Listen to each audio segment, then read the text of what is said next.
So people, welcome back to another important and very effective video of Negotiable Instrument Act 1881।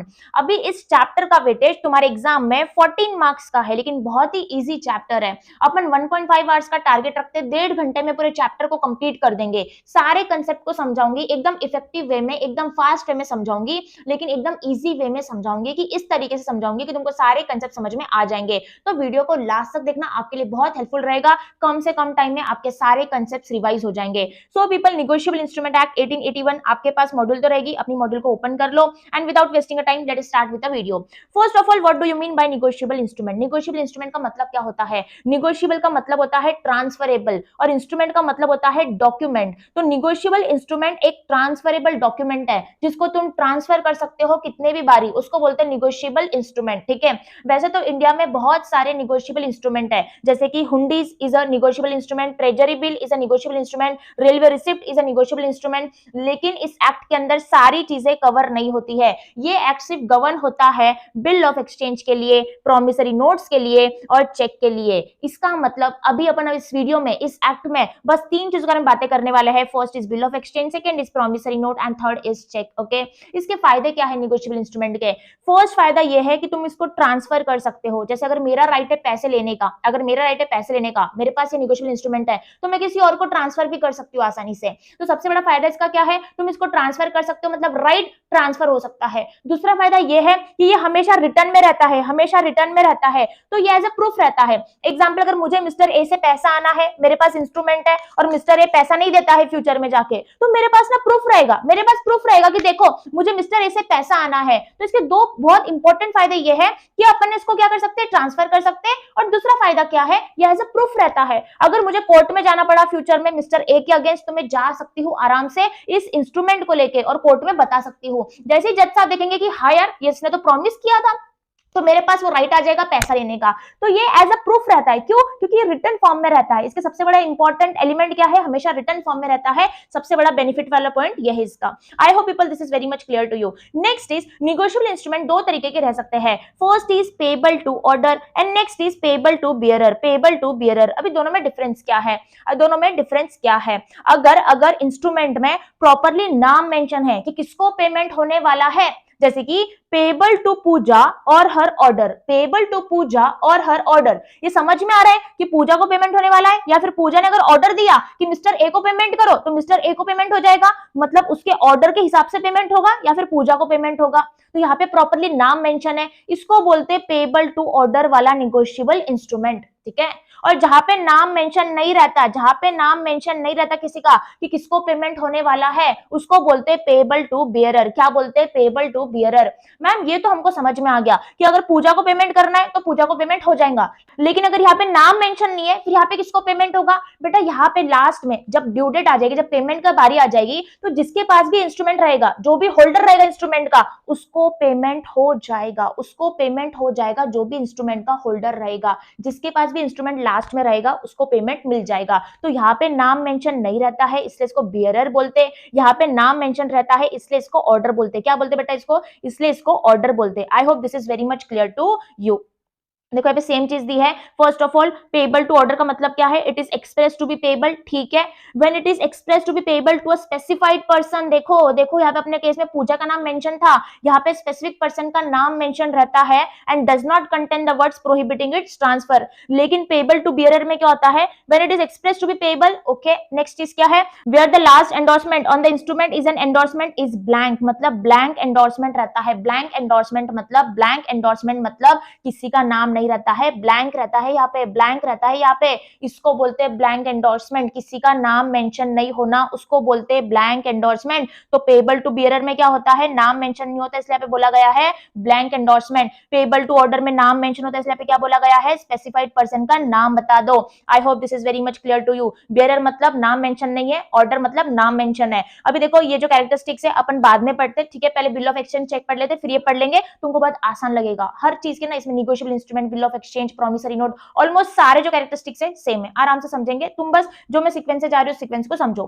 First is promissory note. क्या आ गया? Promissory note आ गया। Promissory note मतलब क्या है? Promise देना, वादा देना, मतलब वादा दिया जा रहा है नोट में, मतलब रिटर्न फॉर्म में। वादा दिया जा रहा है नोट में, मतलब रिटर्न फॉर्म में, उसको बोलते हैं प्रॉमिसरी नोट, उसको बोलते हैं प्रॉमिसरी नोट। एग्जांपल से समझना। अभी देखो मेरा एक क्लाइंट है, मैंने इसको जीएसटी की सर्विस प्रोवाइड किया था, इनकम टैक्स की सर्विस प्रोवाइड किया था, ठीक है। तो इसका बिल होता है टोटल 50,000 का। आज इसके पास कैश नहीं रहता, पेमेंट करने के लिए कैश नहीं रहता, तो मुझे बोलता है कि मैम मैं आपको 3 महीने के बाद पैसा लौटा दूंगा, 50,000 रुपीज लौटा दूंगा। तो मैंने बोला मुझे तुम पे भरोसा नहीं, मुझे प्रॉमिसरी नोट दो। प्रॉमिसरी नोट का मतलब क्या है? ये मुझसे वादा करेगा रिटर्न वे में, ये मुझसे वादा करेगा और लिख के देगा मुझे, आई प्रॉमिस टू पे यू 50,000 आफ्टर 3 मंथ्स। प्रॉपरली ऐसे वादा दिया जाएगा, प्रॉमिस दिया जाएगा।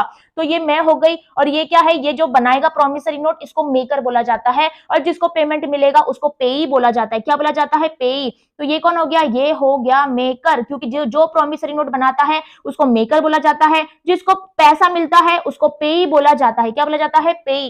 तो प्रॉमिसरी नोट हमेशा रिटर्न वे में रहता है, इसमें प्रॉपरली ऐसा मेंशन रहता है, देखो आई प्रॉमिस टू पे, ऐसा प्रॉमिस टू पे प्रॉपरली मेंशन रहता है, एकदम पक्का वाला वादा मेंशन रहता है। और जो प्रॉमिस करता है वो प्रॉमिसरी नोट बनाता है, उसको मेकर बोला जाता है, जिसको पैसा मिल जाएगा उसको पेई बोला जाएगा। ओके, प्रॉपरली से डेट मेंशन रहती है, अमाउंट मेंशन रहता है, हर चीज मेंशन रहती है, ठीक है। इसको क्या बोलते हैं? इसको प्रॉमिसरी नोट बोलते हैं। अभी यहां से समझना, एज पर सेक्शन 4। ओके, अब promissory note is an instrument. Instrument का मतलब क्या होता है? Document in writing. मैंने पहले बताया राइटिंग में होना चाहिए, बातचीत करके प्रॉमिसरी नोट नहीं हो सकती। Not being a bank note और अ करेंसी नोट। इसका लॉजिक बताती हूँ। Containing an unconditional undertaking. Undertaking मतलब पक्का वाला वादा, पक्का वाला वादा। अनकंडीशनल मतलब कोई भी कंडीशन अटैच होनी नहीं चाहिए। अभी मेरा क्लाइंट बोल रहा है कि मैम 3 महीने बाद ना अगर मुझे प्रॉफिट हुआ तो मैं आपको पैसा दूंगा। यहाँ पे वैसा लिख रहा है कि अगर मुझे प्रॉफिट हुआ तो मैं आपको पैसा दूंगा। बताओ ये क्या है? ये कंडीशन हो गई, मतलब उसको प्रॉफिट हो भी सकता है, नहीं भी हो सकता है। प्रॉफिट नहीं हुआ तो मेरा पैसा तो डूब जाएगा ना। तो अपना लॉ बोलता है कोई भी कंडीशन यहाँ पे मत डालो, कोई भी कंडीशन यहाँ पे मत डालो, अनकंडीशनल होना चाहिए। ये बोल रहा है अगर मेरे बैंक अकाउंट में पैसा रहा तो मैं आपको पेमेंट करूंगा, अगर मुझे प्रॉफिट हुआ तो मैं आपको पेमेंट करूंगा। ऐसा चलता है क्या? अपना लॉ बोलता है ऐसी कोई भी स्टूपिड सी कंडीशन मत डालो। अगर तुमने कंडीशन ऐसे डाल दिया हम उसको वैलिड प्रॉमिसरी नोट नहीं मानेंगे, क्योंकि हमको तो भाई कंडीशन नहीं चाहिए। ऐसा यहाँ पे लॉ बोल रहा है। So containing an unconditional undertaking signed by the maker. जो प्रॉमिसरी नोट को बनाएगा वो साइन करेगा to pay a certain sum of money, ठीक है। यहाँ पे हमेशा पैसों का पेमेंट किया जाता है, ठीक है। यहाँ पे कोई प्रॉपर्टी वगैरह नहीं दी जाती, हमेशा निगोशिएबल इंस्ट्रूमेंट में पैसों का पेमेंट किया जाता है। यहाँ पे क्या है? मनी ओनली, पैसों का पेमेंट, और to the order of certain person और to the bearer of the instrument. इसको क्या बोलते हैं? इसको प्रॉमिसरी नोट बोलते हैं। अभी समझना, not being a bank note और अ करेंसी नोट, ठीक है। अपनी जो करेंसी नोट रहती है ना, वो क्या बोल रहे हैं? ये प्रॉमिसरी नोट नहीं है। मैम ऐसा क्यों बोल रहे हो? ऐसे लिंक क्यों कर रहे हैं बेटा? क्योंकि ना करेंसी नोट पे तुम देखना हमेशा से मेंशन रहता है I promise to pay the bearer, I promise to pay the bearer. यहाँ पे ना आरबीआई प्रॉमिस करती है पब्लिक के साथ, आई promise to pay the bearer, मतलब यहाँ पे भी वादा किया जा रहा है। फिर अपना लॉ बोलता है देखो यहाँ पे भी वादा है, मतलब ये भी प्रॉमिसरी नोट लोग मान लेंगे। तो लॉ बोलता है समझो, प्रॉमिसरी नोट में तुम वादा करते हो पैसे देने का, वादा करते हो पैसे देने का। यार ये तो खुद पैसा है, ये तो खुद पैसा है, ये तो खुद करेंसी है, ये तो खुद करेंसी है। तुम इसको प्रॉमिसरी नोट कैसे मान सकते हैं? इसलिए इन्होंने पहले ही एक्सक्लूड कर दिया, ताकि लोग कंफ्यूज ना हो जाना। क्योंकि लोग क्या बोलेंगे, देखो यहाँ पे भी प्रॉमिस है मतलब ये भी प्रॉमिसरी नोट हो जाएगा। तो यहाँ पे फिर गवर्नमेंट ने ये क्लैरिफिकेशन लाया कि देखो करेंसी नोट और बैंक नोट कभी भी क्या नहीं बन सकते, ये प्रॉमिसरी नोट नहीं बन सकते। Okay, I hope people this is very much clear to you, not being a bank note और a currency note. Next is अभी देखो जो प्रॉमिसरी नोट को बनाता है दैट इज अ मेकर, जिसको पेमेंट मिल जाएगा दैट इज अ पे। तुमको समझ में आ गया? अभी कैरेक्टरिस्टिक्स अच्छे से समझना। First of all is in writing, a oral promise to pay is not a sufficient. हमेशा प्रॉमिसरी नोट राइटिंग में होना चाहिए, जब तक राइटिंग में नहीं है वो वैलिड नहीं बन पाएगा। Next is there must be express promise to pay, mere acknowledgement of debt is insufficient, मतलब नॉट सफिशिएंट। पक्का वाला वादा होना चाहिए, एक्सप्रेस प्रॉमिस होना चाहिए। जैसे मेरे वाले केस में देखो, आई प्रॉमिस टू पे, कितना एक्सप्रेसली उसने बताया मैं प्रॉमिस करता हूं मैं तुमको पेमेंट कर दूंगा। तो अपना लॉ बोलता है इसे एक्सप्रेसली बताओ, मतलब प्रॉपरली बताओ। तुम ऐसा बोलोगे, जैसे देखो ये वाले एग्जांपल में दिया है यहाँ पे, Mr B, I O U, I O U मतलब पता है ये क्या बोल रहा है कि मुझे तुमको पैसा देना है, हाँ मुझे तुमको पैसा देना है। ये सेंटेंस से प्रॉमिस लग रहा है क्या? नहीं। या ऐसा अगर ऐसा बोलेगा मुझे तुमको पैसा देना है, मुझे पता है, हाँ मैं तुमको पैसा दे दूंगा, अपना लॉ बोलता है ऐसा मत करो, एकदम प्रॉपरली तुमको प्रॉमिस करना है। जैसे देखो ये भी चलता है, I acknowledge myself to be indebted to B in 1000, ठीक है। अगर सिर्फ यहां तक सेंटेंस रहता था ना तो ये प्रॉमिसरी नोट नहीं रहता था। यहाँ पे इसका मीनिंग क्या है, मतलब मैं एक्नॉलेज करता हूं, मतलब मैं मानता हूं कि मुझे तुमको पैसा देना है, यहाँ पे इसका मीनिंग है। लेकिन आगे क्या देखो, to be paid on demand, उसने आगे क्या बोला कि to be paid on demand मतलब मैं पेमेंट कर दूंगा, मतलब ये प्रॉमिसरी नोट हो गया, ये एक्सप्रेस प्रॉमिस हो गया, ये चलता है, ये चलता है। अपना लॉ बोलता है ऐसा मत बोलो कि आई ओ यू, हाँ मुझे तुमको पैसा देना है, हाँ मैं दे दूंगा, हाँ मुझे पता है मेरा कुछ क्रेडिट बाकी है, ऐसी चीजें नहीं चलती है। एकदम एक्सप्रेस प्रॉमिस होना चाहिए कि हाँ मैं तुमको पैसा दूंगा, ठीक है, that is express promise to पे।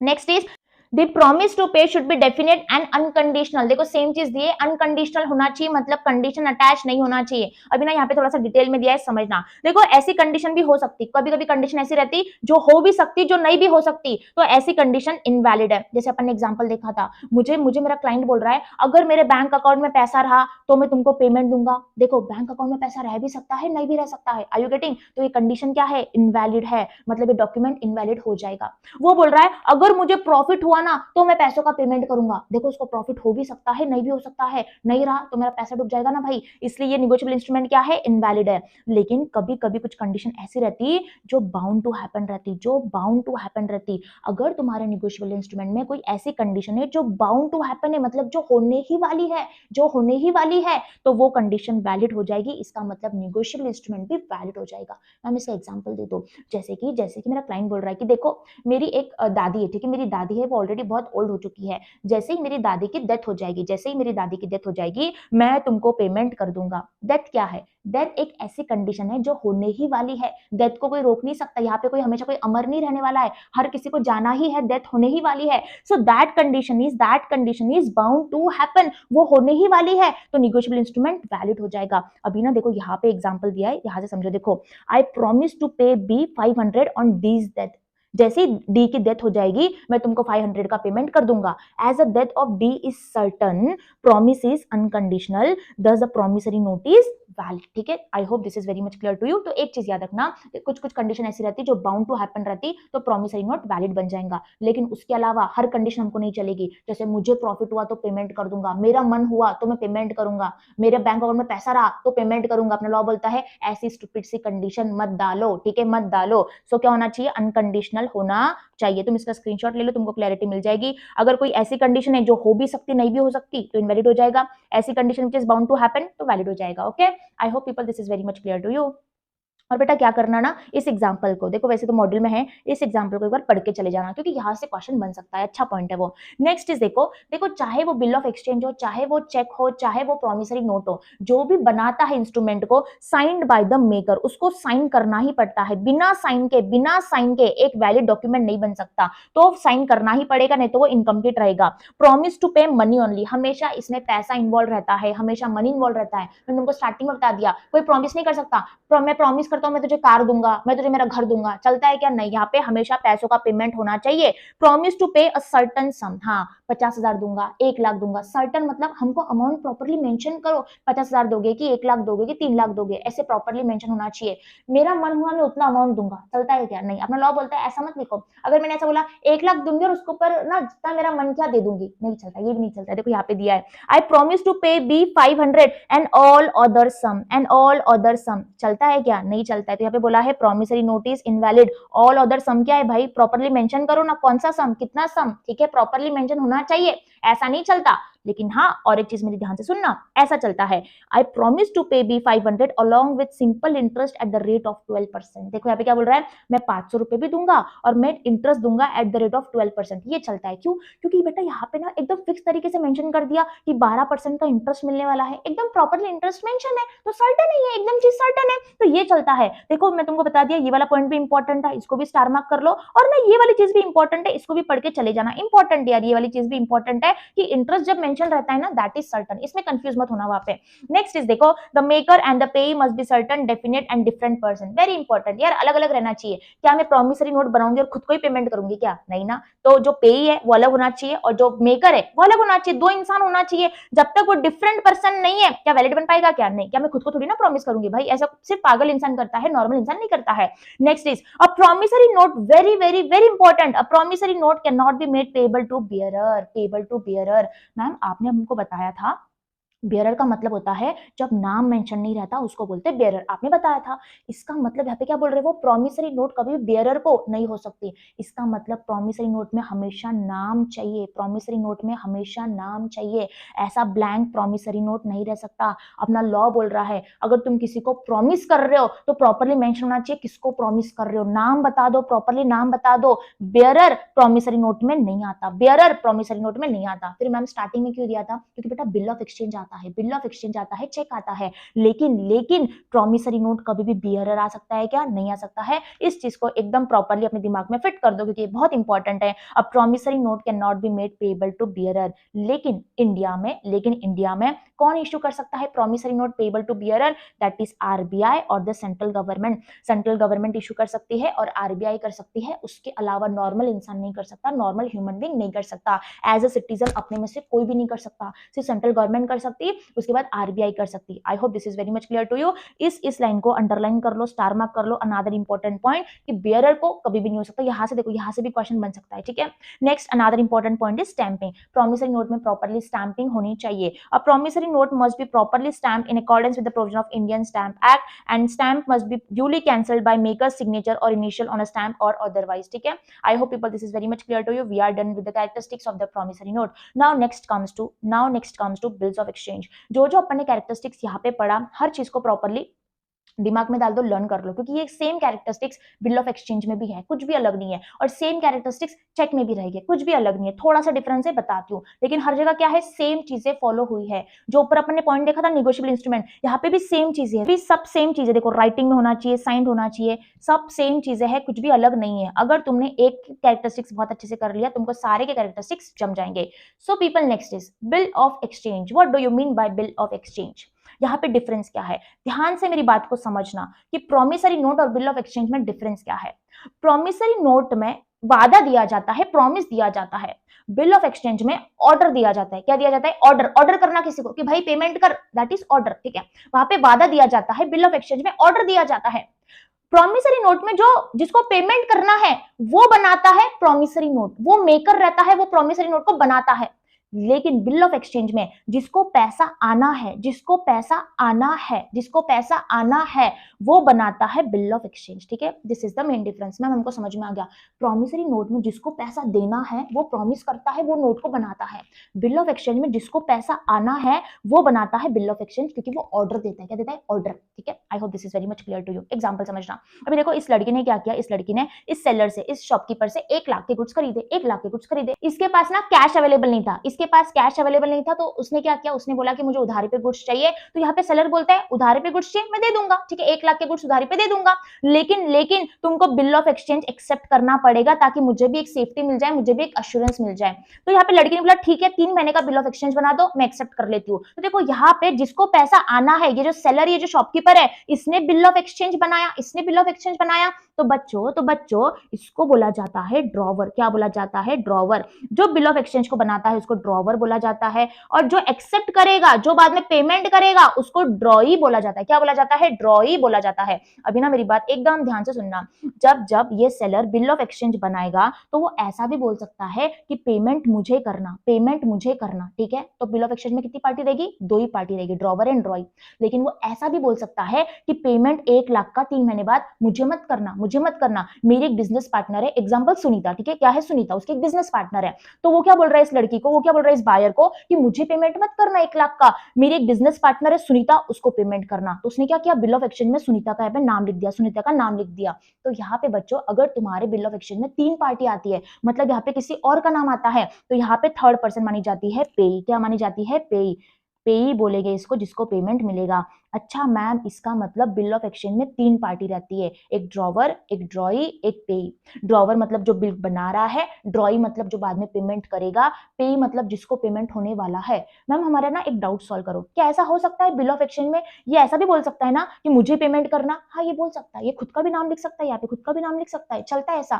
फिर क्या होगा, फिर 2 ही पार्टी रहेंगे, फिर 2 ही पार्टी रहेंगे। लेकिन अपने लॉ ने यहाँ पे क्या किया है, अपने लॉ ने यहाँ पे तीनों पार्टी को क्यों कवर किया है? क्योंकि बेटा सिचुएशन तो आ सकती है ना, ये ऐसा भी बोल सकता कि मुझे पेमेंट मत करो, मेरी एक बिजनेस पार्टनर है सुनीता, उसको पेमेंट करो, या फिर मेरे भाई को पेमेंट करो, किसको भी बोल सकता है। इन शॉर्ट लॉ बताना चाह रही है कि बिल ऑफ एक्सचेंज में 3 पार्टी भी आ सकती है। ये जो ड्रॉवर है ना, जो ड्रॉवर है वो किसी और का नाम भी लिख सकता है बिल ऑफ एक्सचेंज में, इसलिए यहाँ पे पे दिया गया है। दिस इज द लॉजिक, ठीक है, मतलब हो सकता है, ठीक है। I hope this is very much clear to you, तुमको क्लैरिटी मिल चुकी है, अभी यहां से समझते हैं। अब bill of exchange is a instrument. What do you mean by instrument? Ma'am document, document रहता है इंस्ट्रूमेंट मतलब in writing containing an unconditional order. देखो यहाँ पे भी क्या है, कंडीशन अटैच नहीं होनी चाहिए कि मेरे पास पैसा रहा तो मैं पैसा दूंगी, मेरे पास अगर सेल हुआ, मेरा प्रॉफिट हुआ तो मैं पैसा दूंगी। ऐसे स्टूपिड सी कंडीशन में लॉ को नहीं चलती। अपना लॉ बोलता है कोई भी कंडीशन मत डालो, order signed by the maker, यहाँ पे कौन, ड्रॉवर, ड्रॉवर साइन करेगा, directing a certain person to pay a certain sum of money only, पैसों का पेमेंट किया जाएगा to the order of certain person और to the bearer of the instrument. समझना, बिल ऑफ एक्सचेंज में bearer चलता है, ठीक है, आगे अपन डिटेल में पढ़ेंगे, बट बियरर चलता है।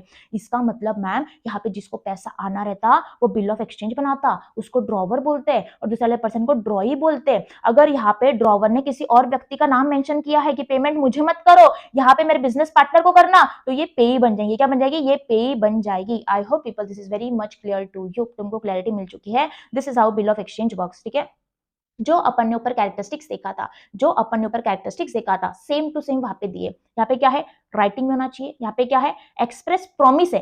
मैंने उनको पहले बताया प्रॉमिसरी नोट में क्या आएगा, प्रॉमिस। बिल ऑफ एक्सचेंज में क्या आएगा, ऑर्डर। वहां पे क्या रहेगा पता है, एक्सप्रेस ऑर्डर रहेगा नीचे, देखना। यहाँ पे क्या है, राइटिंग, यहाँ पे क्या रहेगा, एक्सप्रेस ऑर्डर रहेगा। नेक्स्ट क्या है, अनकंडीशनल होना चाहिए। फिर उसके बाद क्या है, साइन होना चाहिए, मनी होना चाहिए। सेम चीज बिल ऑफ एक्सचेंज में है। देखो तो तुमको यार हर एक चीज को अलग अलग से लर्न करना ही नहीं है, हर एक इसमें सेम चीज है। देखो राइटिंग में होना चाहिए, यहाँ पे क्या है, एक्सप्रेस ऑर्डर होना चाहिए। वहां पे प्रॉमिस था, यहाँ पे ऑर्डर है। क्यों? क्योंकि ऑर्डर दिया जाता है। उसके बाद क्या है, तो ऑर्डर टू पे must be definite and unconditional. उसके बाद साइन होना चाहिए। सारी चीजें सेम है, कुछ भी अलग नहीं है, बस थोड़ा सा डिफरेंस अभी समझ लेना। देखो यहाँ पे फिर से सेम आ गए, देखो sum must be certain, money only, properly stamp होना चाहिए। एक बार पॉइंट को रेफर कर लो, सारे पॉइंट सेम है, बस अभी ये वाले पॉइंट को समझना। यहाँ पे क्या बोला है, ऑल द 3 पार्टीज में not be necessarily B 3 different person. ऐसा क्यों बोला है, मैंने को पहले समझाया। यहाँ पे ऐसा भी हो सकता है ड्रॉवर किसी का नाम ना दे, तो क्या होगा, लास्ट में पेमेंट किसको होगा, लास्ट में पेमेंट इसको ही हो जाएगा। अगर ये किसी का नाम नहीं देता है बिल ऑफ एक्सचेंज में,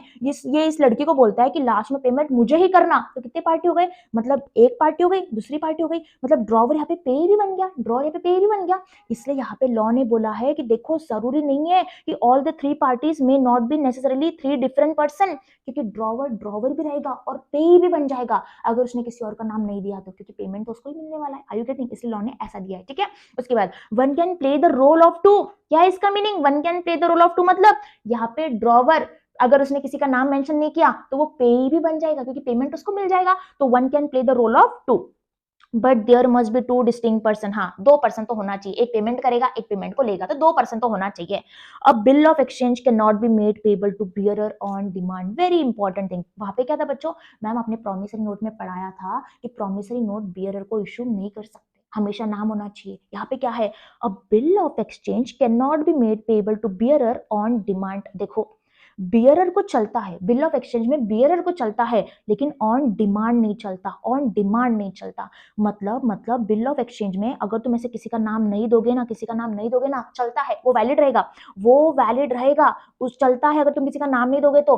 लेकिन ऑन डिमांड नहीं होना चाहिए। डिमांड मतलब क्या होता है, तुरंत पैसा मांगना। यहाँ पे सोच के देखो, थोड़ा लॉजिकली सोच के देखो, लॉजिकली सोच के देखो। यहाँ पे ड्रॉवर क्या है, ड्रॉवर को पैसा आने वाला है, मतलब यहाँ पे ड्रॉवर कभी भी पैसा मांग सकता है, उसको बोलते हैं डिमांड। तुरंत पैसा मांग सकता है कि मुझे मेरा पेमेंट चाहिए, 2 दिन बाद मांग सकता है, 10 दिन बाद मांग सकता है। तो यहाँ पे ये इसको क्या बोलते हैं, ऑन डिमांड। अगर जिसको पैसा आना है वो तुरंत पैसा मांग सकता है, उसको बोलते हैं ऑन डिमांड। अभी मेरी बात एकदम ध्यान से समझना, बेचारी इस लड़की की तरफ से सोचना, अभी समझ के देखो कि यहाँ पे इसने क्या किया, इस सेलर ने एक बिल ऑफ एक्सचेंज बनाया, ठीक है।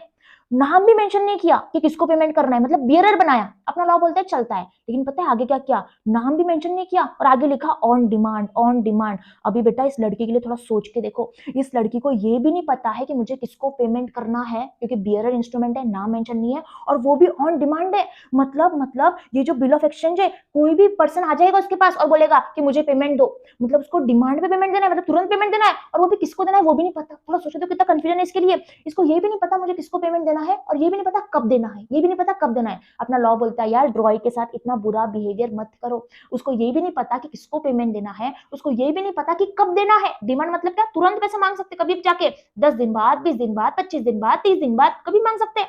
तो सोच के देखो कि ड्रॉई के लिए कितना बुरा बिहेवियर हो जाएगा कि बेचारी को नाम भी नहीं पता किसको पैसा देना है और कब देना है वो भी नहीं पता।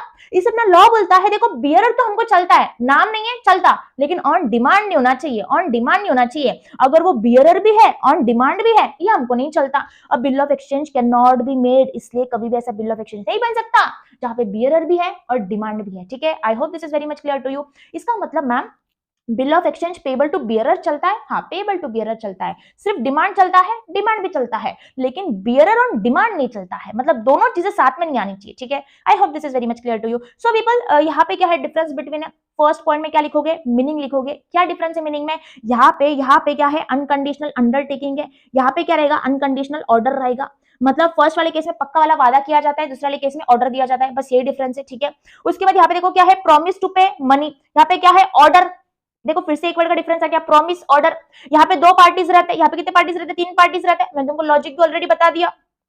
उसके बाद यहाँ पे क्या है, a promissory note can not be made payable to bearer, अपन ने देखा था। लेकिन यहाँ पे क्या था मैम, बियरर चलता है और डिमांड नहीं चलता। So a bill of exchange can be drawn payable to bearer, however it cannot be payable to bearer on demand, demand नहीं चलता, डिमांड नहीं चलता। ठीक है, this is the difference. I hope people this is very much clear to you. Next is cheque, next is cheque. सबसे पहले समझते हैं चेक की वर्किंग होती कैसी है, चेक की वर्किंग होती कैसी है उसको समझना। देखो क्या होता है, एग्जाम्पल मेरा एक क्लाइंट है, ठीक है, जिसका मैंने ऑडिटिंग करवाया, जीएसटी की सर्विस प्रोवाइड किया, ठीक है, इसका हर एक काम किया। अब इसने क्या किया, इसने मेरे को चेक दिया, इसने मेरे को 5 लाख का चेक दिया, समझिए चलो इसने मेरे को 5 लाख का चेक दिया। क्या होता है, जैसे ही मेरे पास चेक आ जाएगा मैं बैंक में जाऊंगी, मैं बैंक में जाऊंगी और ये चेक को प्रेजेंट करूंगी, फिर बैंक वाले क्या करेंगे, वो 5 लाख का जो अमाउंट है मेरे अकाउंट में ट्रांसफर कर देंगे। ऐसी चेक की वर्किंग होती है, पहले किसी से चेक मिलता है, फिर मैं बैंक में जाऊंगी, उसको प्रेजेंट करूंगी, फिर बैंक वाले मेरे अकाउंट में वो पैसा ट्रांसफर कर देंगे। ऐसी चेक की वर्किंग होती है। जो जो चेक को बनाता है उसको ड्रॉवर बोलते हैं, क्या बोलते हैं, ड्रॉवर। तो यहाँ पे ये जो क्लाइंट है मेरा, उसको ड्रॉवर बोलेंगे, उसने चेक को बनाया। यहाँ पे हमेशा हमेशा ये चीज दिमाग में डाल दो, हमेशा बैंक चेक के केस में क्या बनती है, ड्रॉई बनती है, क्या बनती है, ड्रॉई बनती है। और यहाँ पे मैं कौन हो जाऊंगी, मैं यहाँ पे पेई हो जाऊंगी, क्या हो जाऊंगी, पेई हो जाऊंगी। इसका मतलब मैम चेक में भी 3 पार्टीज रहते हैं, एक ड्रॉवर, एक ड्रॉई, एक पेई, एक ड्रॉवर, एक ड्रॉई, एक पेई। ठीक है, तो अभी मेरा क्लाइंट क्या है, ड्रॉवर है, उसने चेक को बनाया। उसके बाद बैंक वाले हमेशा क्या बन जाएंगे, ड्रॉई बन जाएंगे। जिसको पेमेंट मिल रहा है वो पेई बन जाएगा, वो पेई बन जाएगा। तो सेम चीज ये देखो, और एक चीज ये हमेशा डिमांड पे होती है, क्या होती है, डिमांड पे। इसका मतलब क्या है, जैसे ही चेक मेरे पास आ गया, मैं कभी भी बैंक वालों के पास जा सकती और पेमेंट तुरंत मांग सकती, पेमेंट मांग सकती। मैं कल जा सकती हूँ, परसों जा सकती हूँ, तरसों जा सकती हूँ, 6 दिन बाद जा सकती हूँ, लेकिन मैं क्या करूंगी, कभी भी जाके अपना पेमेंट मांग सकती हूँ। मतलब ये हमेशा डिमांड पे होता है। सो 2 एसेंशियल फीचर्स आगे दिया है। अलग फीचर क्या है चेक में, 2 इंपॉर्टेंट फीचर क्या है कि बैंक के केस में, मतलब चेक के केस में हमेशा जो ड्रॉई है बैंक रहती है, हमेशा ड्रॉई बैंक रहती है। दूसरा फीचर क्या है कि ये हमेशा ऑन डिमांड होता है, हमेशा ऑन डिमांड होता है। ये 2 फीचर ना, देखो ये 2 फीचर यहाँ पे दिए हैं और कोई भी फीचर में चेंज नहीं है। देख समझना, देखो characteristics of cheque, all the essential characteristics of bill of exchange. In short वो बोलना चाह रहे जो बिल ऑफ एक्सचेंज के जो कैरेक्टरिस्टिक्स है ना, सारे लिख दो, सिर्फ 2 अलग है, समझना। Must be drawn on specified banker, हमेशा यहाँ पे जो ड्रॉई है कौन रहता है, बैंकर रहता है। Must be payable on demand, और हमेशा डिमांड पे पेमेंट होता है। ये दोनों चीजें अलग है, बाकी तो सारे कैरेक्टरिस्टिक सेम है as a bill of exchange. तो मैम हमारे एग्जाम में क्वेश्चन आता है चेक के कैरेक्टरिस्टिक्स बताओ, तो हमको क्या करना है, जो भी बिल ऑफ एक्सचेंज के जो भी कैरेक्टरिस्टिक्स है वो सारे कैरेक्टरिस्टिक्स बताने हैं, और तुमको एक्स्ट्रा में ये 2 कैरेक्टरिस्टिक्स भी बताना है। अगर तुमने सारे कैरेक्टरिस्टिक्स ऐसे अच्छे से बता दिया तुमको पूरे मार्क्स मिल जाएंगे। ठीक है, I hope people this is very much clear to you. Yes अपन यहाँ पे थे देखो, a cheque is a bill of exchange, ये क्या रहता है, one kind of bill of exchange ही रहता, drawn on the specified banker, क्योंकि ड्रॉई यहाँ पे क्या रहती है, बैंक रहती है, ड्रॉई हमेशा बैंक रहती है, and not express to be payable otherwise than on demand, cheque हमेशा डिमांड पे पेमेंट होता है, चेक हमेशा डिमांड पे पेमेंट होता है, जब मुझे चाहिए मैं जाऊंगी बैंक वालों के पास और मेरा पेमेंट ले लूंगी जब मेरे पास चेक है तो, okay. And it includes electronic image of truncated cheque and cheque in electronic form, दो चीजें दी है, ट्रंकेटेड चेक दिया है, दूसरा दिया है चेक इन इलेक्ट्रॉनिक फॉर्म, एक दिया है ट्रंकेटेड चेक, दूसरा दिया है चेक इन इलेक्ट्रॉनिक फॉर्म। बच्चों दोनों का डिफरेंस समझना। First of all what do you mean by cheque in electronic form, देखो यहाँ पे इस केस में चेक पेपर पे नहीं बनाया जाता, जिसको नॉर्मल जो चेक रहता है वो पेपर फॉर्म में रहता है, यहाँ पे चेक इन इलेक्ट्रॉनिक फॉर्म ना पेपर फॉर्म में नहीं रहता है, मतलब पेपर की सेविंग हो जाएंगी। दूसरी चीज देखो, जब पेपर फॉर्म में जब चेक रहता है ना तो गुम जाता है, खो जाता है, चोरी हो जाता है, कुछ भी हो सकता है, लॉस हो सकता है, लेकिन जब चेक इलेक्ट्रॉनिक फॉर्म में रहता है ना तो चोरी नहीं होगी, लॉस नहीं होगा, पेपर का नुकसान नहीं होगा। मैम ये रहता क्या है, लेकिन इलेक्ट्रॉनिक गुड्स में चेक बनाया जाता है, जैसे कि लैपटॉप में तुम चेक बना रहे हो, कंप्यूटर में बना रहे हो, मोबाइल में बना रहे हो, वो सीधा लैपटॉप में बनाया जाता है और लैपटॉप में ही रहता है, तुम इजीली उसको ट्रांसफर कर सकते हो। यहाँ पे पेपर में चेक बनाया ही नहीं जाता, उसको बोलते चेक इन इलेक्ट्रॉनिक फॉर्म। देखो ऐसे लैपटॉप में चेक को बना देते, फॉर्मेट पहले से रहता, सिर्फ अमाउंट डालनी पड़ती, नाम डालना पड़ता, ठीक है, पहले से फॉर्मेट रहता है, that is cheque in electronic form. मतलब इस केस में पेपर में चेक कभी बनता ही नहीं है। लेकिन ट्रंकेटेड चेक क्या रहता है, ट्रंकेटेड चेक क्या रहता है, ये चेक पेपर फॉर्म में ही रहता है, ये चेक ऐसे पेपर फॉर्म में ही रहता है, लेकिन बाद में उसको स्कैन किया जाता है, और इस स्कैनिंग के प्रोसीजर को बोलते हैं ट्रंकेट करना, ट्रंकेट करना। देखो पहले तो चेक पेपर फॉर्म में रहता, बाद में उसको स्कैनिंग किया जाता है, उसके बाद चेक आ जाता है कंप्यूटर फॉर्म में, मतलब इलेक्ट्रॉनिक फॉर्म में। तो मैम ये ऐसा करते क्यों, मतलब क्यों इसको पेपर फॉर्म से इलेक्ट्रॉनिक फॉर्म में लेके जाते, क्यों इसकी स्कैनिंग करते, तो समझना, एकदम डिटेल में जा रही हूँ, वन शॉट में भी एकदम डिटेल में जा रही हूँ, समझना। यहाँ पे ट्रंकेटेड चेक क्यों किया जाता है, what is the reason behind it, अभी समझना। मेरे क्लाइंट ने मुझे जो चेक दिया, ठीक है, उसका अकाउंट था आईसीआईसीआई बैंक में था, कहाँ पे था, आईसीआईसीआई बैंक, तो उसने मेरे को चेक दिया, उसके बैंक का मतलब आईसीआईसीआई बैंक का दिया, लेकिन मेरा अकाउंट तो यार एचडीएफसी में था, मेरा अकाउंट था एचडीएफसी में, मैं मेरे बैंक में जाऊंगी, तो वो चेक लेके मैं मेरे बैंक में चली गई। अभी देखो यहाँ पे ये बैंक कौन सी है, एचडीएफसी, और चेक किसका है, आईसीआईसीआई बैंक का है, आईसीआईसीआई बैंक का है। तो यूजुअली होता क्या है, यहाँ पे फिर एचडीएफसी बैंक क्या करेगी पता है, इसको ट्रंकेट करेगी, मतलब ये मेरे जो चेक दिया ना उसको ऐसे स्कैन करेगी और इलेक्ट्रॉनिक फॉर्म में ऐसा ला लेगी, ठीक है, स्कैन कर देगी। उसके बाद ये जो इलेक्ट्रॉनिक फॉर्म का चेक है वो क्लियरिंग हाउस के पास चल जाएगा। Clearing house is like a mediator बनता है, ठीक है, एक क्लियरिंग हाउस रहता है जो सारा काम करता है ट्रांसफरिंग का। ये चेक किसके पास भेज देगी, क्लियरिंग हाउस के पास भेज देगी, फिर क्लियरिंग हाउस किसके पास भेज देगा, आईसीआईसीआई बैंक के पास भेज देगा, फिर आईसीआईसीआई बैंक प्रॉपर्ली चेक करेगी, अच्छा ये चेक प्रॉपर है क्या, अमाउंट प्रॉपर है क्या, अच्छा सब कुछ प्रॉपर है क्या, हाँ प्रॉपर है, फिर क्या करेगी, ये अमाउंट क्लियरिंग हाउस के पास दे देगी, जो भी मेरा अमाउंट था चेक का, फिर ये क्लियरिंग हाउस एचडीएफसी बैंक को दे देगी, फिर एचडीएफसी बैंक मुझे दे देगा। ऐसी होती है अगर दोनों बैंक में डिफरेंस है तो ऐसी क्लियरिंग होती है, ट्रांसफरिंग होती है। मैम इसको कितना टाइम लगता, अभी तो सेम डे पे भी हो जाता है, या फिर कभी कभी 1 से 2 दिन लग जाते हैं ये प्रोसीजर के लिए, लेकिन क्लियरिंग हाउस को बीच में आना पड़ता है और ट्रंकेट कराना पड़ता है चेक, मतलब स्कैनिंग करवाना पड़ता है। I hope people this is very much clear to you, मैंने एकदम तुमको डिटेल में समझा दिया, ठीक है। सो देखो यहाँ पे क्या दिया है, cheque in electronic form, a truncated cheque, देखो यहाँ पे दिया है means a cheque which is truncated during a clearing cycle either by a clearing house or by bank whether paying or receiving payment. देखो क्लियरिंग हाउस से cheque truncate हो जाता है। Okay people, I hope this is very much clear to you. अपने को तो समझ में आ गया यार, चेक में क्या होता है, चेक हमेशा डिमांड पे होता है, और दूसरी चीज क्या थी, वो हमेशा बैंक पे ड्रॉ होता है। कितने पार्टीज रहते हैं, ड्रॉवर, ड्रॉई, पे, ठीक है, तुमको पार्टीज भी समझ में आ गए होंगे, इतना बताने की जरूरत नहीं है। और देखो ये तुमने अगर ऐसा नहीं भी लिखा ना, ऐसे वर्ड टू वर्ड चलता, तुमको मीनिंग समझ में आ गया, अपने हिसाब से लिख के आ जाओ, इसमें कोई बड़ी दिक्कत की बात नहीं है कि पार्टीज ऐसे वर्ड टू वर्ड प्रॉपर आना चाहिए। मीनिंग समझ में आ गया, who is the drawer, who is the drawee, who is the payee, you can write in your own words. Okay and people we are done with the characteristics, अपन ने characteristics भी पढ़ लिया इसके, ठीक है। मैंने क्या बताया था कि यहाँ पे हमेशा ड्रॉ होता है बैंक के ऊपर और डिमांड के ऊपर होता है, बाकी सारे सेम कैरेक्टरिस्टिक्स है as a bill of exchange. तो तुमको क्या करना है, प्रॉमिसरी नोट के सारे कैरेक्टरिस्टिक्स कर लो। सेम कैरेक्टरिस्टिक्स कहाँ पे है, बिल ऑफ एक्सचेंज में है, सेम कहाँ पे है, चेक में है, कुछ भी अलग नहीं है, बस 2 यहाँ पे एक्स्ट्रा ऐड कर देना। Next is people classification of negotiable instrument. अभी इसको समझना, अपन ने जिस ऑलरेडी देख लिया, एक रहता है बियरर इंस्ट्रूमेंट, एक रहता है ऑर्डर इंस्ट्रूमेंट। मैंने तुमको क्या बताया था, मैम आपने बताया था बेयरर मतलब जहाँ पे नाम मेंशन नहीं रहता है, कुछ भी मेंशन नहीं रहता है कि किसको पेमेंट होने वाला है, उसको बोलते हैं बेयरर। और ऑर्डर किसको बोलते हैं, जहाँ पे प्रॉपरली नाम मेंशन रहता है और हर ऑर्डर मतलब प्रॉपरली मेंशन होता है कि किसको पेमेंट होने वाला है या फिर किसके ऑर्डर पे पेमेंट होने वाला है, उसको बोलते हैं पेबल टू ऑर्डर। ये अपन ने ऑलरेडी देख लिया था। यहाँ पे एक्स्ट्रा चीज क्या बताई गई है, यहाँ पे बताया गया है such instrument can be negotiated by mere delivery. यहाँ पे बताया गया है such instrument can be negotiated by endorsement and delivery. मतलब बेयरर इंस्ट्रूमेंट डिलीवरी के थ्रू भी सीधा ट्रांसफर हो जाएगा, निगोशिएट हो जाएगा, लेकिन ऑर्डर इंस्ट्रूमेंट के लिए एंडोर्समेंट भी जरूरी है, डिलीवरी भी जरूरी है। समझना, बेयरर इंस्ट्रूमेंट मतलब जहां पे किसी का नाम मेंशन नहीं है। अगर ये इंस्ट्रूमेंट है जहां पे किसी का नाम मेंशन नहीं है, मुझे सिर्फ डिलीवरी करना है, मतलब इसको निगोशिएट करना है, मेयर डिलीवरी करना है, ये हो जाएगा निगोशिएट, दैट्स इट। लेकिन जहां पे किसी का नाम मेंशन है, मुझे सिग्नेचर करना पड़ेगा। यहाँ पे क्या है, एंडोर्समेंट। एंडोर्समेंट मतलब मुझे सिग्नेचर करना पड़ेगा, उसके बाद डिलीवरी देना पड़ेगा, मतलब निगोशिएट करना पड़ेगा, देखो डिलीवरी देना पड़ेगा, फिर वो प्रॉपर्ली निगोशिएट हो जाएगा। इसको बोलते हैं ऑर्डर इंस्ट्रूमेंट। ऐसा क्यों दिया है, what is the logic behind it people? Logic is bearer instrument में किसी का नाम ही नहीं रहता। अगर किसी का नाम ही नहीं है तो क्या सिग्नेचर की जरूरत है। लेकिन ऑर्डर इंस्ट्रूमेंट में किसी का नाम रहता है, तो यार मुझे तो सिग्नेचर तो करना पड़ेगा कि हाँ देखो इसको पेमेंट करना है तुमको, फिर मैं सिग्नेचर करूंगी। इसलिए बोला गया है कि यहाँ पे एंडोर्समेंट जरूरी है। एंडोर्समेंट का मतलब होता है सिग्नेचर करना। क्या होता है, सिग्नेचर करना। तो यहाँ पे सिग्नेचर भी जरूरी है, डिलीवरी भी जरूरी है, यहाँ पे सिर्फ डिलीवरी जरूरी है। ठीक है, I hope people this is very much clear to you, और उसमें कुछ भी नहीं था। Next is inland instrument and foreign instrument. अभी ध्यान से समझना, इनलैंड इंस्ट्रूमेंट क्या रहता है, फॉरेन क्या रहता है। इनलैंड मतलब इंडिया वाला इंस्ट्रूमेंट, फॉरेन मतलब बाहर का इंस्ट्रूमेंट। ठीक है, दोनों टाइप ऑफ इंस्ट्रूमेंट है।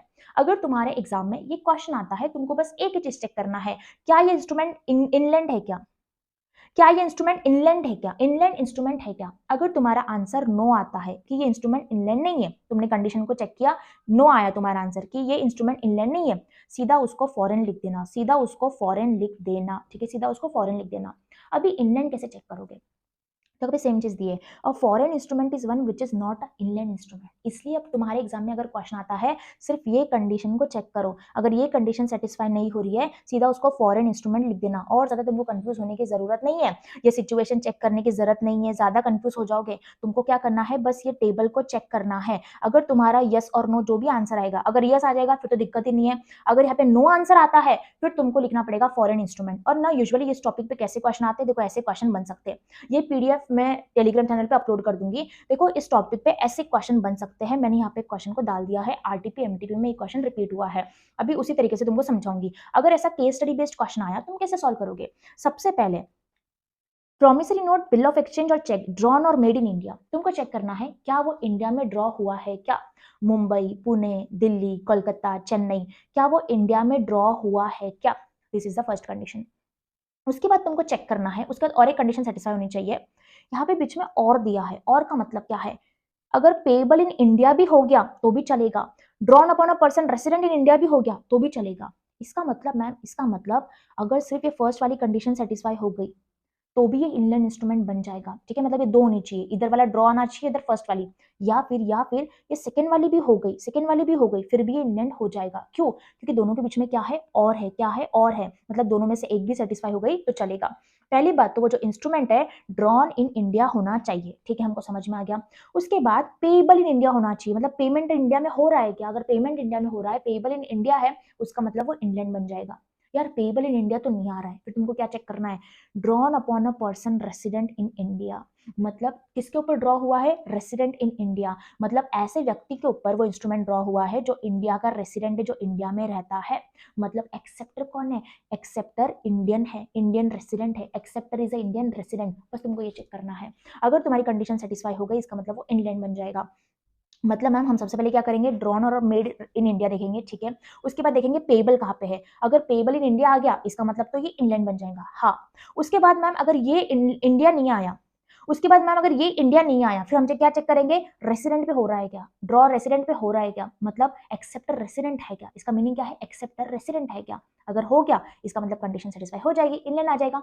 अभी मैम यहाँ पे ना वो पेबल आउटसाइड इंडिया था और नॉन रेसिडेंट था, मतलब दोनों कंडीशन सेटिस्फाई नहीं हुई, फिर क्या होगा, फिर ये फॉरेन हो जाएगा। मैंने वो एक ही चीज बोला, तुमको बस ये चेक करना है क्या सेटिस्फाई हो रहा है, क्या सेटिस्फाई हो गया मतलब क्या, इनलैंड है। अगर ये कंडीशन ही सेटिस्फाई नहीं होती है कुछ भी, इसका मतलब उसका आंसर सीधा सीधा आ जाएगा फॉरेन इंस्ट्रूमेंट। तुमको ज्यादा सोचना ही नहीं है वहां पे कि यार ये कौन सा केस है, आउटसाइड रेसिडिंग। बच्चे क्या करते हैं इसमें कंफ्यूज हो जाते हैं, यहाँ पे प्लस था, यहाँ पे इन था, यहाँ पे आउटसाइड था। अरे ये सब कुछ भी लर्न मत करो, कुछ भी ज्यादा सोचो मत, तुमको बस ये कंडीशन को सेटिस्फाई करना है। ये कंडीशन सेटिस्फाई नहीं हो रही, वापस सीधा फॉरेन लिख के आ जाओ, ठीक है, तुमको समझ में आ गया। और फिर हमको वहां पे लिखेंगे कैसे, वहां पे सीधा लिख दो पेबल आउटसाइड इंडिया है, नॉन रेसिडेंट है, इसलिए फॉरेन आ गया, ऐसे वहां पे कंडीशन को सेटिस्फाई कर दो। बस इस चीज को लर्न करके जाओ, बस ये 3 चीज को लर्न करके जाओ, तुमको कुछ भी करने की जरूरत नहीं है।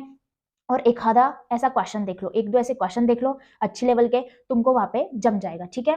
I hope people this is very much clear to you, तुमको समझ में आ गया इनलैंड एंड फॉरेन, ठीक है। Next is liability of maker और drawer of a foreign bill. अब इसको समझना सेक्शन 134 क्या बोलता है, एकदम शॉर्ट वे में समझाऊंगी। देखो यहाँ पे क्या बात कर रहा है वो, फॉरेन बिल मतलब फॉरेन इंस्ट्रूमेंट की बात कर रहा है। अभी देखो फॉरेन इंस्ट्रूमेंट में यूजुअली क्या होता है, यहाँ पे हो सकता है कि बिल इंडिया में ड्रॉ हुआ, या फिर बिल आउटसाइड ड्रॉ हुआ, या फिर पेमेंट बाहर हो रहा है, या फिर नॉन रेसिडेंट है। अपन ने देखा था यहाँ पे अगर रेसिडेंट है, पेएबल इन इंडिया है तो इंलैंड रहता है। इसका मतलब अगर नॉन रेसिडेंट रहा, पेएबल आउटसाइड इंडिया रहा, तो क्या हो जाएगा, वो फॉरेन हो जाएगा। अपना यहाँ पे लॉ बोलता है, अपना यहाँ पे लॉ बोलता है, फिर यार यहाँ पे तो कंफ्यूजन हो गया। देखो एक पर्सन इंडिया में, समझ के चलो कि यहाँ पे जो ड्रॉ हुआ इंडिया में हुआ, लेकिन पेबल बाहर हो रहा है, नॉन रेसिडेंट को हो रहा है। मिस्टर जॉन रहता है यूएसए में, पेबल उसको हो रहा है, वो बाहर रह रहा है। देखो दूसरा वहां पे रह रहा है अमेरिका में, एक है यहाँ पे इंडिया में। तो क्या होगा, किसके लॉस फॉलो होंगे, किसके कानून फॉलो होंगे, तो अपना लॉ बोलता है। सिंपल सी भाषा में हम तुमको बताते, तुमको क्या करना है, तुमको ये चेक करना है किसकी लाइबिलिटी है, किसकी लाइबिलिटी है, क्या ड्रॉवर की लाइबिलिटी है, क्या एक्सेप्टर की लाइबिलिटी है, क्या एंडोर्सर की लाइबिलिटी है, किसकी लाइबिलिटी है, पहले वो चेक करो, ठीक है, हमने चेक कर लिया कि किसकी लाइबिलिटी है। फिर चेक करो अगर ड्रॉवर की लाइबिलिटी है तो बिल कहाँ पे ड्रॉ हुआ है, जहां पे भी बिल ड्रॉ हुआ है उसके कानून को, उसके लॉ को फॉलो कर लो।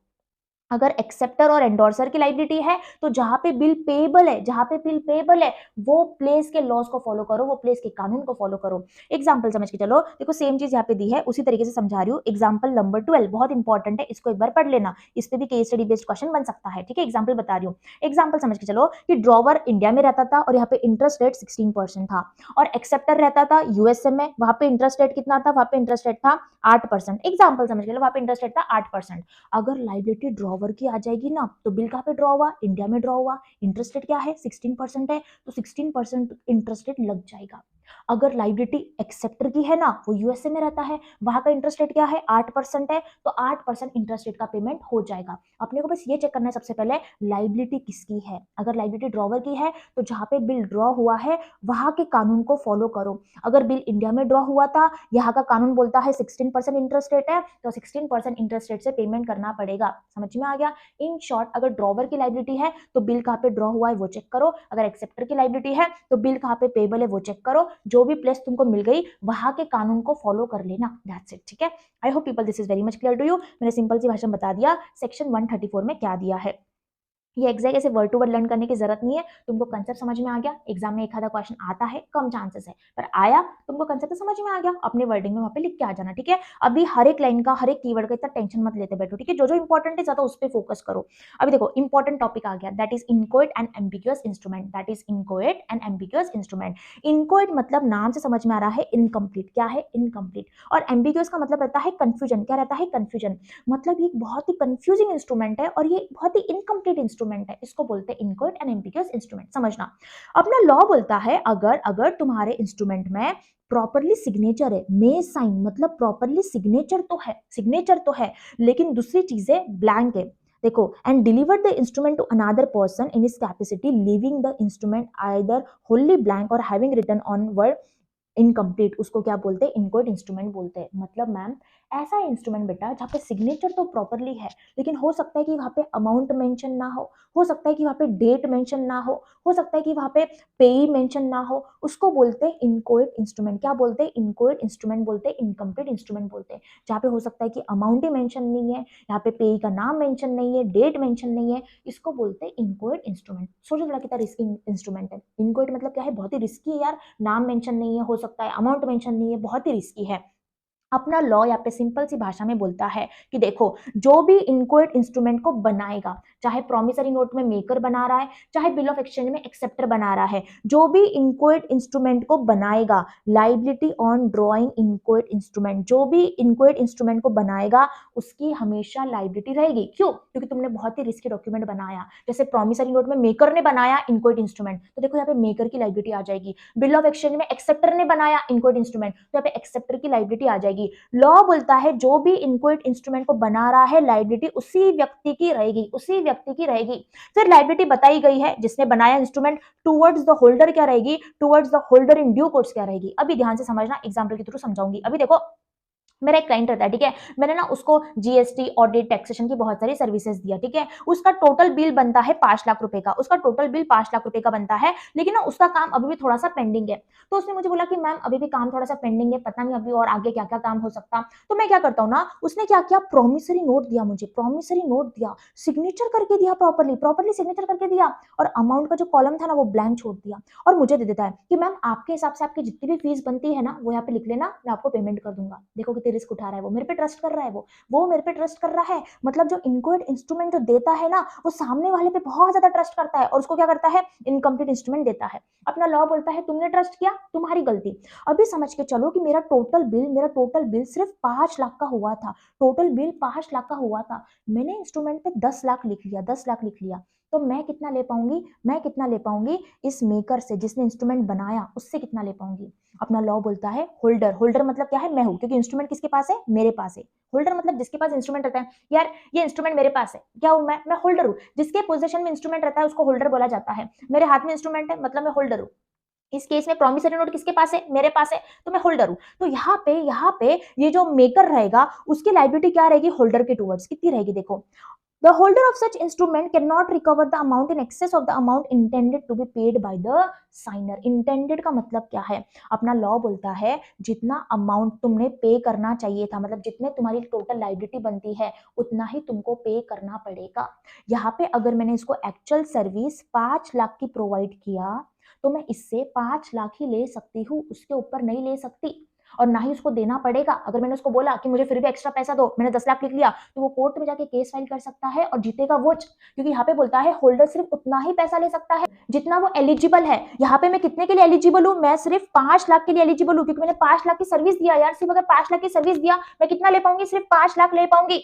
Are you getting? लेकिन देखो फिर ये रूल इतना रिस्की क्यों लगता है। अब बारी आ जाती है होल्डर इन ड्यू कोर्स की। Holder in due course, who is this holder in due course? ये एक स्पेशल टाइप ऑफ होल्डर रहता है। होल्डर इन ड्यू कोर्स मतलब ऐसा व्यक्ति, ऐसा पर्सन जो गुड फेथ में, ऑनेस्टी में, कंसिडरेशन देके प्रॉपरली, जिसके पास इंस्ट्रूमेंट आता है उसको बोलते हैं होल्डर इन ड्यू कोर्स। मतलब ऑनेस्टी से इंस्ट्रूमेंट लेता है, गुड फेथ में लेता है, कंसिडरेशन देता है, उसको बोलते हैं होल्डर इन ड्यू कोर्स। अपने एग्जाम्पल को थोड़ा सा मॉडिफाई करते, अभी समझना। यहाँ पे ना क्लाइंट ने क्या किया, क्लाइंट ने मेरे ऊपर बहुत भरोसा किया और मेरे को प्रॉमिसरी नोट दे दिया, उस पर सिग्नेचर कर दिया और बोला कि मैम आपके हिसाब से अमाउंट डाल दो, मैं आपको पेमेंट कर दूंगा। मैंने बोला ठीक है, मैंने प्रॉमिसरी नोट मेरे पास ले लिया, ठीक है। फिर क्या होता है ना, मेरा जो ये ऑफिस है ना वो रेंट का ऑफिस है, मतलब किराए का ऑफिस है। फिर ना इसकी जो ओनर रहती है वो ये लेडी रहती है। इसको ना मुझे 10 लाख रुपए देना रहता है, ऑफिस का टोटल रेंट देना रहता है 10 लाख रुपए का। तो पता है मैं क्या करती हूँ, मैंने इस प्रॉमिसरी नोट पे 10 लाख रुपए लिख दिया, सीधा 10 लाख रुपए लिख दिया, और मैंने इसको दे दिया, इस लेडी को दे दिया, इस ओनर को दे दिया। तो ये बन जाएंगी होल्डर इन ड्यू कोर्स। पहली बात तो इसने ऑनेस्टी से मेरे पास से बिल लिया, इसने गुड फेथ में लिया और कंसिडरेशन के लिए लिया। कंसिडरेशन मतलब यहाँ पे इसको सही में ऑफिस का रेंट आना था, ये एलिजिबल थी, इसलिए इसको ये मिला ना इंस्ट्रूमेंट, इसका मतलब कंसिडरेशन था इसमें। अपना लॉ बोलता है फिर ये बन जाएंगे होल्डर इन ड्यू कोर्स। अब बताओ मुझे बच्चों, फिर 3 महीने बाद जब भी टाइम आ जाएगा पेमेंट लेने का, तो ये लेडी कितना ले पाएगी इस क्लाइंट से। देखो प्रॉमिसरी नोट का मतलब क्या है, यहाँ पे सीधे सीधे लिखा है कि मेरे क्लाइंट ने क्या किया है, प्रॉमिस किया है मैं तुमको जितना भी अमाउंट है पेमेंट कर दूंगा। तो यहाँ पे बाद में ये जो ओनर है कितना ले पाएंगी इस क्लाइंट से, इस जिसने भी इंस्ट्रूमेंट बनाया। अपना लॉ बोलता है जितना अमाउंट मेंशन है उतना पूरा ले पाएंगी। उससे फर्क ही नहीं पड़ता कि यहाँ पे इसको सिर्फ 5 लाख देना था, 6 लाख देना था, फर्क ही नहीं पड़ता। जितना भी अमाउंट मेंशन है ये इंस्ट्रूमेंट में वो पूरा ले पाएंगी। सिर्फ स्टैम्प से कवर होना चाहिए, अफिक्स्ड होना चाहिए। समझना, देखो पहले यहाँ से पढ़ते हैं। The holder in due course can however recover any amount on such instrument provided it is covered by the stamp affixed on the instrument। मतलब ये लेडी पूरे 10 लाख रुपए भी ले सकती है, पूरे 10 लाख रुपए भी ले सकती है इस क्लाइंट से। हालांकि क्लाइंट की लायबिलिटी सिर्फ 5 लाख थी, फिर भी क्लाइंट को इसको पूरा 10 लाख रुपए देना पड़ेगा क्योंकि ये होल्डर इन ड्यू कोर्स है। क्या है? होल्डर इन ड्यू कोर्स है। सिर्फ ये जो अमाउंट है ना वो अफिक्स बाय स्टैंप होनी चाहिए। बेटा क्या होता है ना, हर एक इंस्ट्रूमेंट पे क्या होता है ना, स्टैंप होता है, प्रॉपरली स्टैंप होता है, और स्टैंप के अंदर ना जितने अमाउंट का स्टैंप रहा प्रॉपरली से अमाउंट रहती है कि कितने अमाउंट इसमें कवर हो जाएंगी, कितनी वैल्यू कवर हो जाएंगी। तो वैल्यू ना 10 लाख रुपए ना उस स्टैंप में कवर होनी चाहिए, बस इतना यहाँ पे चेक करना है। अगर उतनी वैल्यू उस स्टैंप में कवर हो रही है तो ये होल्डर इन ड्यू कोर्स पूरा पैसा ले पाएगी। This is the benefit. अभी मैम इतनी रिस्की चीजें, ऐसी चीजें क्यों दी है? बेचारे क्लाइंट की गलती थोड़ी ना है, अपना लॉ बोलता है यहाँ पे क्लाइंट की गलती थी, उसने किसी पे भरोसा करके ऐसा आधा अधूरा इंस्ट्रूमेंट नहीं देना चाहिए था, गलती उसकी थी, उसने इंस्ट्रूमेंट बनाया। इसलिए अपने लॉ ने एकदम क्लियर कट वे में बोला है कि जो भी इंस्ट्रूमेंट बनाएगा, यहाँ पे देखो क्या लिखा है, liability on drawing the inchoate instrument, मतलब जो भी इंस्ट्रूमेंट बनाएगा उसकी लाइबिलिटी रहेगी, उसकी लाइबिलिटी रहेगी, चाहे वो एक्सेप्टर हो, चाहे वो मेकर हो, चाहे कोई भी हो, चाहे वो एंडोर्सर हो, जो भी इंस्ट्रूमेंट बनाएगा उसकी लाइबिलिटी आ जाएगी। यहाँ पे क्लियर कट वे में बोला है। क्यों? तुमने तो रिस्की इंस्ट्रूमेंट क्यों बनाया? हमने बोला था कि तुमको, हम तो तुमको स्टार्टिंग से बोलते हैं कि अमाउंट मेंशन करो, सर्टेन अमाउंट होनी चाहिए, तुमने आधा अधूरा डॉक्यूमेंट क्यों छोड़ दिया? अगर छोड़ दिया तो तुम्हारी लाइबिलिटी आ जाएगी, किसी पे ट्रस्ट मत करो, ऐसा तुम्हारे यहाँ पे लॉ बता रहा है। ठीक है, I hope people this is very much clear to you. तुमको क्लैरिटी मिल चुकी है सारी चीजों की।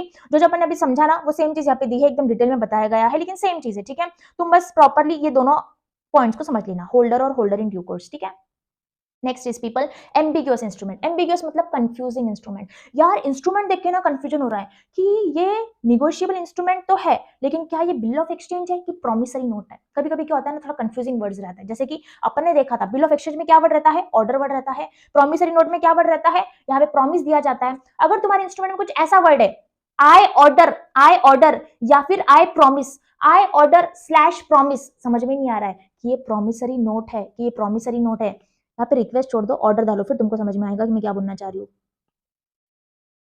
ऑर्डर लिखो यहाँ पे। ठीक है, देखो अगर तुम्हारे इंस्ट्रूमेंट में ऐसा दिया है आई ऑर्डर और प्रॉमिस, समझ में नहीं आ रहा, देखो ऑर्डर से लग रहा है कि बिल ऑफ एक्सचेंज है और प्रॉमिस से लग रहा है कि प्रॉमिसरी नोट है। तो अगर तुम्हारा इंस्ट्रूमेंट इतना कंफ्यूजिंग है कि समझ में नहीं आ रहा है कि भाई ये है क्या, अपना लॉ बोलता है जो होल्डर है ना, होल्डर कौन हो? होल्डर मैं हूं। ठीक है, मेरे पास इंस्ट्रूमेंट है, जो होल्डर रहता है ना वो डिसाइड करेगा कि प्रॉमिसरी नोट है कि बिल ऑफ एक्सचेंज है। एक बार जो मैंने डिसाइड कर लिया ना, फिर आगे हमेशा वही चीज फॉलो हो जाएगी, कुछ नहीं है। अगर कंफ्यूजन है कि क्या है तो होल्डर को डिसाइड करना पड़ेगा कि बिल ऑफ एक्सचेंज है कि प्रॉमिसरी नोट है। एक बार डिसाइड कर लिया, मैंने बोल दिया कि हाँ ये प्रॉमिसरी नोट है, तो आगे हमेशा ये चीज फॉलो होगी, मतलब प्रॉमिसरी नोट की सारी चीजें उसमें फॉलो हो जाएगी, बस कुछ नहीं है। देखो thus an instrument which is vague मतलब क्या? confusing and cannot be clearly identified either as a bill of exchange or a promissory note is a ambiguous instrument.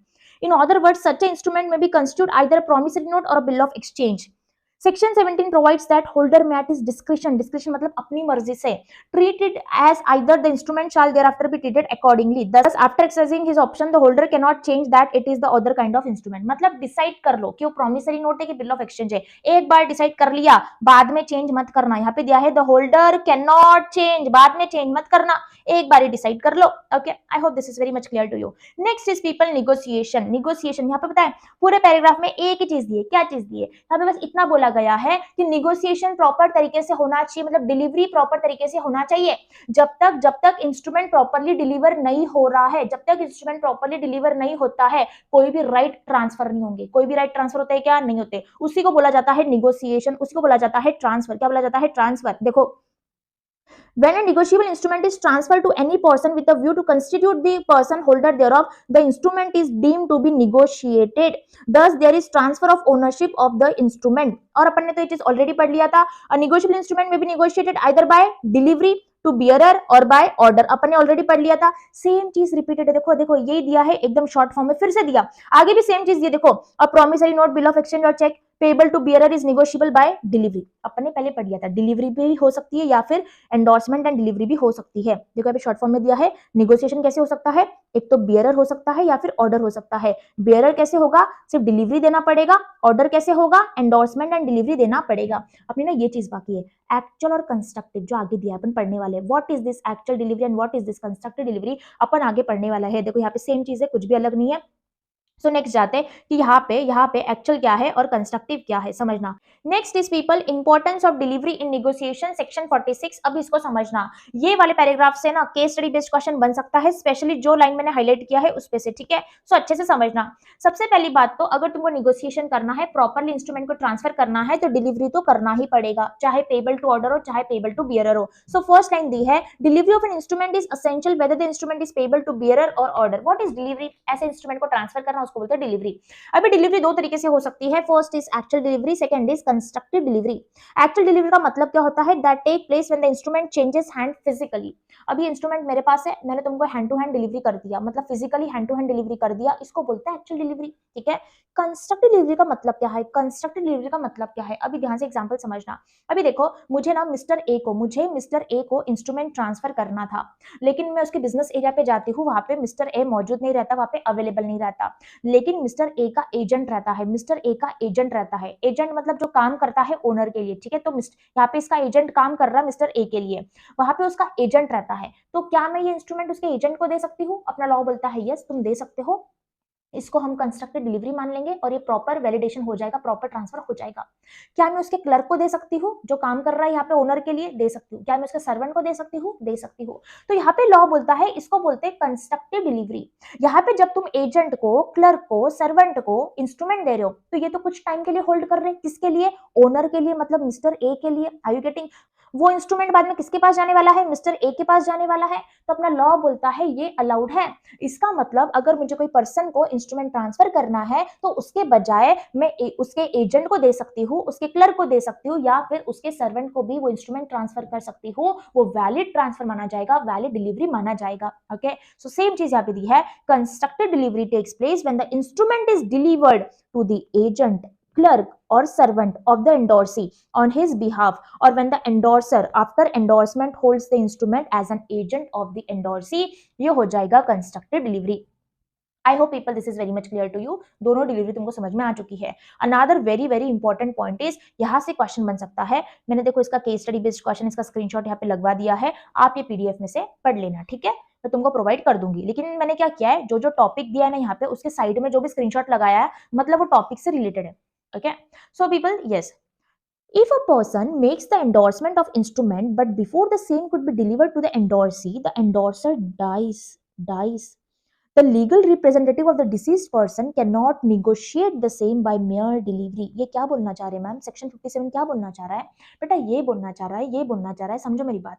ये बोलना चाह रहा है कि मिस्टर ए ने क्या किया ना, इंस्ट्रूमेंट बनाया, प्रॉपरली एंडोर्स किया, मतलब सिग्नेचर किया, प्रॉपरली अमाउंट लिखा, सब कुछ परफेक्टली लिखा, ठीक है। मिस्टर ए सोचता है कि मैं कल इसको ट्रांसफर कर दूंगा, उसको मिस्टर बी को ट्रांसफर करना रहता, तो वो सोचता है कि मैं कल ट्रांसफर कर दूंगा, ठीक है। लेकिन रात को क्या हो जाता है? रात को उसको हार्ट अटैक आ जाता है, उसकी डेथ हो जाती है। अपना लॉ बोलता है, डिलीवरी के पहले ही अगर वो व्यक्ति की डेथ हो चुकी है, तो उसके बजाय कोई और इंस्ट्रूमेंट को ट्रांसफर नहीं कर सकता। यहाँ पे अगर मिस्टर ए की डेथ हो चुकी है और अभी तक डिलीवरी नहीं हुई, तो उसके बजाय, उसके रिप्लेसमेंट पे, उसके प्लेस पे कोई और ट्रांसफर नहीं कर सकता। मिस्टर ए का लीगल रिप्रेजेंटेटिव ऐसा नहीं बोल सकता कि मैं ट्रांसफर कर देता हूं, नहीं चलेगा, नहीं चलेगा। अपना लॉ बोलता है, इसने इंस्ट्रूमेंट बनाया था, सिग्नेचर मिस्टर ए की थी, अमाउंट प्रॉपरली इसने मेंशन किया, तो इसने ही डिलीवर करना चाहिए। अगर इसकी डेथ हो जाती है, तो इसके रिप्लेसमेंट पे इसका लीगल रिप्रेजेंटेटिव, एजेंट वगैरह कोई भी डिलीवर नहीं कर सकता।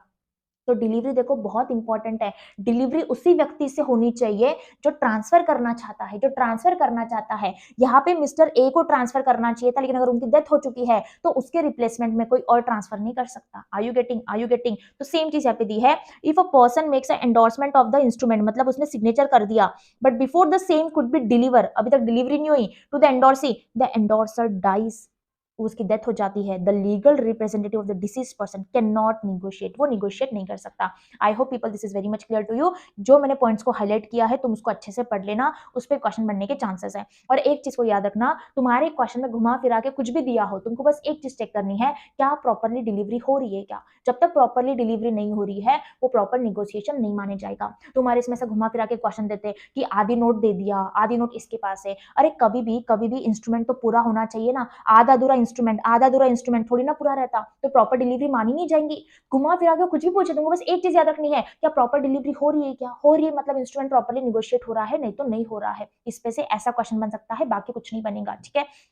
I hope people this is very much clear to you. Next and very important topic is dishonor of check for insufficiency of fund in the accounts. Very important question. This is one of the most important question from this chapter. Okay. So section 138 to 142 इस पे case study based question भी बन सकता है, या फिर institute सीधा ये भी पूछ सकती कि रूल्स बताओ, सारे रेगुलेशंस बताओ डिसऑनर ऑफ चेक के, तो दोनों टाइप ऑफ क्वेश्चन बन सकता है। सबसे पहली बात तो इसमें होता क्या है ध्यान से समझना। पहली बात तो स्टोरी फॉर्मेट में समझाऊंगी, फिर अपन यहाँ से पढ़ेंगे। एकदम स्टोरी फॉर्मेट में समझना, एकदम स्टोरी फॉर्मेट में समझना। अब यहाँ पे मेरे क्लाइंट को मैंने जीएसटी की सर्विस प्रोवाइड किया था, इनकम टैक्स की सर्विस प्रोवाइड किया था। अभी समझो मेरा क्लाइंट है मुकेश अंबानी, ठीक है, ही इज मुकेश अंबानी, थोड़ा सा लिंक कर पाओगे, ठीक है, तुम लिंक कर पाओगे। मैंने मुकेश अंबानी का रिटर्न फाइल किया, उसको जीएसटी की सर्विस दिया, उसके लिए बहुत काम किया। तो मुकेश अंबानी ने मुझे 5 लाख का चेक दिया। यहाँ पे क्या किया, 5 लाख का चेक दिया। समझ में आ गया, मेरे पास 5 लाख का चेक आ गया, ठीक है। अब क्या होता है, जैसे मेरे पास चेक आया, मैं बैंक में जाती हूँ, प्रेजेंट करती हूँ, ताकि 5 लाख मेरे अकाउंट में ले लूं मैं। तो मैं बैंक वालों के पास जाती हूँ, प्रेजेंट करती हूँ चेक। तो बैंक वालों ने बोला कि मैम मुकेश अंबानी के अकाउंट में तो इनसफिशिएंट फंड है, मतलब उतना तो पैसा ही नहीं, 5 लाख रुपए है ही नहीं उसके अकाउंट में, तो आपका चेक डिसऑनर हो गया, मतलब चेक में अब मुझे पैसा नहीं मिलेगा, चेक इज डिसऑनर्ड।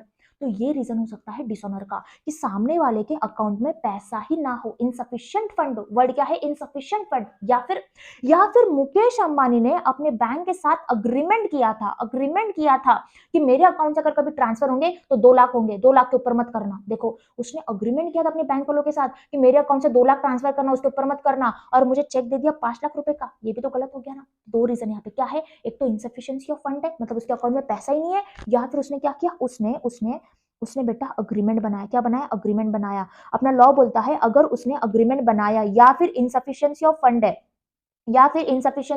है, उस केस में चेक जो है डिसऑनर हो जाएगा। अभी डिसऑनर को इतना बड़ा वर्ड क्यों बोला यहाँ पे, इसका मतलब ये क्रिमिनल ऑफेंस हो जाएगा मुकेश अंबानी के लिए। क्या हो जाएगा, क्रिमिनल ऑफेंस हो जाएगा।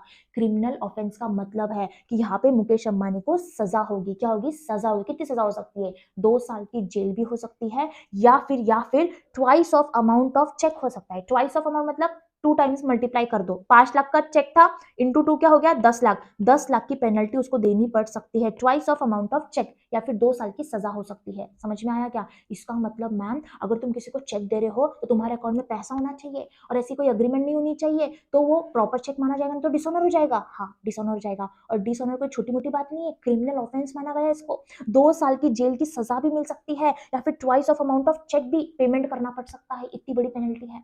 लेकिन ना आगे और एक चीज दी है, पहले अपन यहाँ तक पढ़ते, देखो पहले अपन यहाँ तक पढ़ते फिर आगे समझेंगे। आगे और एक चीज दिया है कि मुझे कौन सी चीजों को समझना चाहिए, फिर यहाँ पे मुकेश अंबानी की लायबिलिटी आ जाएगी। पहले यहाँ तक पढ़ते फिर आगे पढ़ेंगे। देखो, where any check drawn by a person on an account maintained by him with the banker for payment of any amount of money to another person from that account, to another person मतलब मैं उसने मेरे को check दिया, are you getting, for the discharge in whole or part of any debt or other liability। मैंने जब उसको GST की सर्विस प्रोवाइड किया, उसका रिटर्न फाइल किया, मतलब मैंने उसके लिए काम किया, तो उसकी लायबिलिटी है ना मेरे टुवर्ड्स, तो उसने मुझे चेक क्यों दिया, अपनी लायबिलिटी का पेमेंट करने के लिए। अपना लॉ बोलता है अगर तुम लायबिलिटी का पेमेंट करने के लिए चेक देते हो तो ही इसमें आएगा।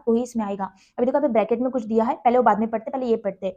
Is return by bank unpaid, मतलब बैंक वालों ने मुझे पेमेंट दिया ही नहीं, either because of amount of money standing to the credit of the account is insufficient, उसके बैंक अकाउंट में 5 लाख रुपए है ही नहीं, ये पहला रीजन हो सकता, और that it exceeds the amount arrange to be paid from that account by agreement made with the bank, या फिर उसने बैंक वालों से अग्रीमेंट किया था कि इतना अमाउंट मत देना, या फिर उसका लोन का अकाउंट हो सकता है और लोन के अकाउंट से तो ज्यादा पेमेंट नहीं होता, कोई भी रीजन हो सकता है। अगर ये रीजन है such person shall be deemed to have committed an offense and shall be punished with imprisonment which may extend to 2 years, 2 साल की उसको जेल की सजा मिल सकती है, या फिर फाइन पेमेंट का करना पड़ता, या फिर फाइन का पेमेंट करना पड़ेगा, twice the amount of cheque, और फिर बोथ, या फिर दोनों भी करना पड़ सकता है। समझ में आया क्या, इतना समझ में आ गया। अभी ना ब्रैकेट वाली चीज को समझना, लेकिन ये बोल रहे जो चेक दे रहा है ना वो हमेशा लायबिलिटी के पेमेंट के लिए होना चाहिए, मैम इसका मतलब क्या है, अगर चेक दिया जा रहा है, a cheque given as gift और डोनेशन और एज अ सिक्योरिटी और a discharge of mere moral obligation और for a illegal consideration would be outside the purview of this section. यहाँ पे आगे बोला गया है, अगर तुम्हारा चेक दिया गया था फॉर अ लाइबिलिटी तो ही उसको प्रॉपर डिसऑनर माना जाएगा, तो ही तुमको पनिशमेंट मिलेगी। अगर तुम्हारा चेक दिया गया था as a gift, as a donation, as a donation, तो अगर ये डिसऑनर भी होता है तुमको पनिशमेंट नहीं मिलेगी। अंडर सेक्शन 138 तुमको पनिशमेंट नहीं मिलेगी, मतलब ये 2 साल की सजा नहीं मिलेगी, ना ही इम्प्रिजनमेंट होगा और ना ही पेनल्टी का पेमेंट करना पड़ेगा। मैम इसका लॉजिक क्या है समझना, एक एग्जांपल बताती हूँ। एज अ गिफ्ट, अभी मेरे अंकल ने ना मुझे, मेरा बर्थडे था तो मेरे अंकल ने मुझे चेक दिया, एज अ गिफ्ट दिया, ठीक है, चेक दिया एज अ गिफ्ट दिया। मैं जाती हूँ बैंक में, उस चेक को प्रेजेंट करती हूँ, फिर बैंक वाले बोलते हैं कि मैम तुम्हारे अंकल के अकाउंट में तो इतना पैसा है ही नहीं, चेक डिसऑनर हो गया। अपना लॉ बोलता है तुम्हारे अंकल ने कोई लाइबिलिटी पेमेंट के लिए चेक दिया था कि फिर एज अ गिफ्ट दिया था, मैं बोलूंगी कि एज अ गिफ्ट दिया था। तो लॉ बोलता है ये कोई पनिशमेंट इसमें दी नहीं जाएंगी, क्योंकि बहुत बड़ी सजा नहीं है, क्रिमिनल ऑफेंस नहीं है। यार उन्होंने एज अ गिफ्ट दिया था, मैंने थोड़ी ना बदले में उनको कुछ दिया था, उनकी लाइबिलिटी थोड़ी ना थी मुझे पैसे देने की, यहाँ पे तो एज अ गिफ्ट दिया था, तो ये क्रिमिनल ऑफेंस नहीं माना जाता है और अंकल को सजा नहीं हो पाएगी। अगर चेक आता है एज अ डोनेशन, डोनेशन दे रहा है, कोई चैरिटी कर रहा है, तो यार अपनी मर्जी से कर रहा है, मर्जी से कर रहा है, उसकी कोई रिस्पॉन्सिबिलिटी नहीं है, तो यहाँ पे भी क्रिमिनल ऑफेंस नहीं माना जाएगा। एज अ सिक्योरिटी दे रहा है तो भी क्रिमिनल ऑफेंस नहीं माना जाएगा।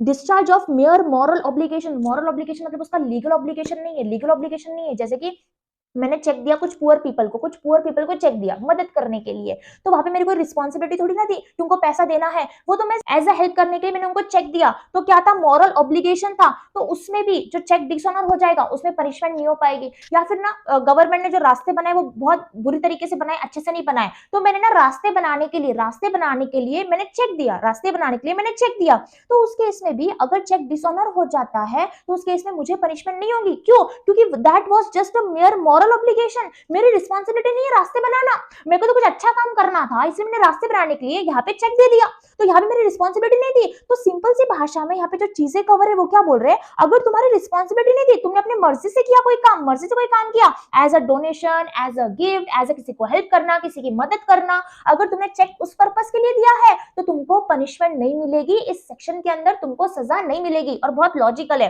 नेक्स्ट वन क्या है, फॉर इलीगल कंसिडरेशन, ये तो बहुत लॉजिकल है, अगर तुमने इलीगल चीजें करने के लिए, इलीगल एक्शन परफॉर्म करने के लिए अगर चेक दिया है वो तो गलत माना ही जाएगा, जैसे कि ड्रग सेल करना, जैसे कि बंदूक सेल करना, गन सेल करना विदाउट अ लाइसेंस, ये क्या है, ये इलीगल चीजें हैं, तो उसके लिए कभी भी चेक यहाँ पे नहीं आएगा, मतलब अंडर सेक्शन 138 वो कवर नहीं होगा। तो मैम अगर इलीगल है यार, तो यार ये तो बहुत बड़ी चीज होगी ना। बेटा वो क्या बोल रहे हैं, अंडर सेक्शन 138 आपको सजा नहीं मिलेगी, दूसरे सेक्शन के अंदर सजा मिलेगी, यार दूसरे सेक्शन है, दूसरे एक्ट है उसके लिए, अंडर सेक्शन 138 सजा नहीं मिलेगी अगर तुमने इलीगल चीजों के लिए, इलीगल पर्पस के लिए अगर चेक दिया था तो। Okay, I hope this is very much clear to you, तुमको यहाँ तक क्लैरिटी मिल चुकी है, ठीक है। अपना लॉ बोलता है आगे, when section 138 shall not apply, इसका मतलब अपन ने यहां तक तो समझ लिया कि अगर चेक डिसऑनर हो गया ना तो मेरे क्लाइंट को सजा मिल जाएगी, मतलब मुकेश अंबानी को सजा पे मिल जाएंगी, ठीक है। लेकिन लॉ आगे बोलता है और एक चीज को चेक करना, तुमको जो चेक मिला था, क्या तुमने वैलिडिटी पीरियड में प्रॉपर नॉर्मल टाइम में चेक का प्रेजेंटमेंट किया था। वैलिडिटी पीरियड रहता है 3 महीने, क्या तुमने 3 महीने में प्रॉपर चेक को प्रेजेंट किया था, वो मुझे चेक करना पड़ेगा कि मैंने प्रॉपरली प्रेजेंट किया था कि नहीं किया था। This is first condition I should satisfy. अगर मैंने प्रॉपरली 3 महीने में वहां पे चेक को प्रेजेंट किया था, उसके बाद ना जैसे ही बैंक वालों ने बोला, मुझे इंफॉर्मेशन दे दिया कि मैम आपका चेक तो डिसऑनर हो चुका है, ये जो क्लाइंट है, ये जो मुकेश अंबानी है, इसके अकाउंट में तो बैलेंस ही नहीं है, इतना फंड ही नहीं है, तो मैंने क्या किया, मैंने फटाफट से इसको नोटिस भेज दिया, मैंने 30 डेज के अंदर मुकेश अंबानी को नोटिस भेज दिया कि मुकेश अंबानी तुम्हारे अकाउंट में पैसा है ही नहीं। मेरी दूसरी रिस्पॉन्सिबिलिटी क्या है, मुझे नोटिस भेजना चाहिए यहाँ पे मुकेश अंबानी को, ठीक है। फिर लॉ बोलता है जैसे ही मुकेश अंबानी के पास नोटिस आ जाएंगी, मुकेश अंबानी ने 15 दिन में, अगले 15 दिन में मुझे पेमेंट कर देना चाहिए, मुझे पेमेंट कर देना चाहिए। ये सारी चीजें हो जाती है, वो 15 दिन में मुझे पेमेंट ही नहीं करता है, फिर अब इसको सजा मिलेगी, अब इसको 2 साल की जेल भी हो सकती है, या फिर इसको twice of amount of cheque भी पेमेंट करना पड़ सकता है, फिर दोनों भी सजा मिल सकती है। Are you getting? तो कुछ चीजों को फॉलो करना पड़ेगा, कुछ स्टेप्स को फॉलो करना पड़ेगा। क्या क्या? सबसे पहली बात तो मुझे चेक करना पड़ेगा, यार क्या मैंने 3 महीने में प्रॉपरली चेक को प्रेजेंट किया क्या, ये चीज हो गई। उसके बाद क्या मैंने प्रॉपरली इसको नोटिस दिया क्या, 30 दिन में, ये हो गई। नोटिस देने के बाद क्या 15 दिन में इसने पेमेंट किया क्या, चेक करना पड़ेगा। अगर इसने 15 दिन में पेमेंट नहीं किया ना, अब मैं जाऊंगी कोर्ट में, केस फाइल करूंगी और अंडर सेक्शन 138 ना इसको सजा मिल जाएंगी, इसको सजा मिल जाएंगी। Are you getting? तो वो यही बोल रहा है यार ये 2-3 चीजें कर लो, उसके बाद देखा जाएगा क्या होगा। सो unless the below given condition are complied with. Check presented within the validity period. The check has been presented to the bank within the period of 3 months from the date of which it is drawn or within the period of validity whichever is earlier. देखो कभी कभी क्या होता है, जो check देता है ना वैसा बोलता है, मुकेश अंबानी अगर मुझे बोल रहा है कि राधिका 1 महीने में चेक को प्रेजेंट कर देना, 1 महीने में चेक को प्रेजेंट कर देना, तो यहाँ पे दिया है देखो, अगर तुम्हारे चेक देते टाइम अगर कुछ कंडीशन थी कि 1 महीने में चेक को प्रेजेंट कर देना, तो 1 महीने में कर दो, या फिर नॉर्मल टाइम क्या है 3 महीने है, तो विचेवर इज अर्लियर उस चीज फॉलो हो जाएंगी। उसके बाद मुझे उसको नोटिस देना पड़ेगा कितने दिन के अंदर, with in 30 days of the receipt of information by him from the bank. जैसे ही मुझे बैंक वालों ने बताया कि मैम चेक डिसऑनर हो गया, मैं उसको 30 दिन में नोटिस दे दूंगी मुकेश अंबानी को। फिर उसके बाद मुकेश अंबानी को क्या करना पड़ेगा, मुकेश अंबानी को 15 डेज के अंदर, with in 15 days of the receipt of said notice मुझे पेमेंट करना पड़ेगा। अब 15 दिनों के अंदर अगर वो मुझे पेमेंट नहीं करता है ना, अब उसको सजा हो जाएगी, उसको जेल की भी सजा हो जाएगी, उसको वो पेनल्टी का पेमेंट भी करना पड़ेगा। Okay, I hope people this is very much clear to you. This is very very very important question. मैं तुमको बता रही हूँ, अगर ये क्वेश्चन तुम्हारे एग्जाम में आता है, ऐसे प्रॉपरली ऐसे फॉर्मेट में ही करो, ऐसी चीजें ब्रैकेट में ही आनी चाहिए। ये 5 चीजें प्रॉपरली ऐसे ब्रैकेट में लिखो, जैसा यहाँ पे दिया है ना आइदर, फिर ऐसे 2 पॉइंट अलग से दिए, तुम भी ऐसे 2 पॉइंट लिखो। अगर एग्जामिनर को तुम्हारा ऐसे प्रॉपरली आंसर दिखेगा ना यही फॉर्मेट में, वो तुमको फुल मार्क्स देगा। मैंने कुछ ऐसे पेपर्स देखे जहां पे स्टूडेंट्स को फुल मार्क्स मिले, तो उन्होंने क्या किया, प्रॉपरली ऐसे ब्रैकेट भी लिखा, ऐसे प्रॉपरली रीजन भी लिखा, 1 2 देके प्रॉपरली जो फॉर्मेट यहाँ पे दिया उस हिसाब से लिखा, तुमको फुल मार्क्स भी मिले। ठीक है, तो लॉ में ऐसा नहीं कि हमेशा मार्क्स कट होते, फुल मार्क्स भी मिलते हैं अगर तुम प्रॉपरली फॉर्मेट के हिसाब से आंसर लिखते हो तो। Presumption in favour of holder, section 139 क्या बोलता है, सेक्शन 139 बोलता है क्या तुम्हारा चेक डिसऑनर हो गया, फिर यहाँ पे होल्डर बोलेगा हाँ मेरा चेक तो डिसऑनर हो गया, फिर वहां पे प्रिज्यूम कर लेंगे, प्रिजम्पशन मतलब अज्यूम कर लेंगे अगर चेक डिसऑनर हुआ है ना तो वो लाइबिलिटी का ही चेक था, वो ऐसा अज्यूम कर लेंगे। अपने तो अभी पढ़ा, जब लाइबिलिटी का चेक रहता है ना तो सेक्शन 138 के अंदर सजा हो जाती। तो अपना लॉ यहाँ पे बोल रहा है अगर किसी का चेक अगर डिसऑनर हो गया ना, हम समझ लेंगे कि वो यहाँ पे लाइबिलिटी का चेक था, मतलब सजा मिलने ही वाली है। फिर तुमको प्रूफ करना पड़ेगा, अगर तुम्हारा चेक, अगर सामने वाले का चेक गिफ्ट के लिए था, डोनेशन के लिए था, फिर प्रूफ करो, फिर कोर्ट में प्रूफ करो, प्रॉपरली अपना पॉइंट ऑफ व्यू रखो कि सुनो जज साहब ये गिफ्ट का चेक था, ये डोनेशन का चेक था, ये मेयर ऑब्लिगेशन का चेक था, ऐसा प्रूफ करना पड़ेगा। तो यहाँ पे वो क्या बोल रहे हैं, हम पहली बात तो अज्यूम कर लेंगे, when the cheque is dishonour it shall be assume unless the contrary is proof that the holder of cheque referred to in section 138 for the discharge in whole और in part of any debt और liability. ये क्या रहेगा, एक presumption रहेगा, क्या रहेगा, presumption. Under section 140 क्या बोलता है, सेक्शन 140 क्या बोलता है, defence which may not be allowed in any prosecution under section 138। यहाँ पे मुकेश अंबानी बोलता है, ठीक है, जैसे चेक डिसऑनर हो गया ना, मुकेश अंबानी बोलता है अरे राधिका, अरे कोर्ट, मतलब मुझे भी बोल रहा है, कोर्ट को भी बोल रहा है, वो बोल रहा है यार मुझे तो याद ही नहीं था कि मेरे अकाउंट में बैलेंस नहीं है, इनसफिशिएंट फंड है, मुझे तो याद ही नहीं था, मुझे माफ कर दो। या फिर बोल रहा है अरे मुझे तो हमारी अग्रीमेंट होती ये भी याद नहीं था। अपना लॉ बोलता है ऐसे स्टूपिड से रीजन हमको मत दो, बाद में ऐसा कुछ भी डिफेंस मत लो, डिफेंस मतलब कोई भी स्टूपिड से रीजन मत दो कि मुझे तो पता ही नहीं था कि मेरे अकाउंट में पैसा ही नहीं है, मुझे तो अग्रीमेंट का याद नहीं था। ऐसे स्टूपिड से रीजन, ऐसे स्टूपिड से बहाने तुम्हारे नहीं चलने वाले हैं। So it shall not be defence in the prosecution of offence under section 138 that the drawer has no reason to believe when he issued the cheque that the cheque may be dishonour.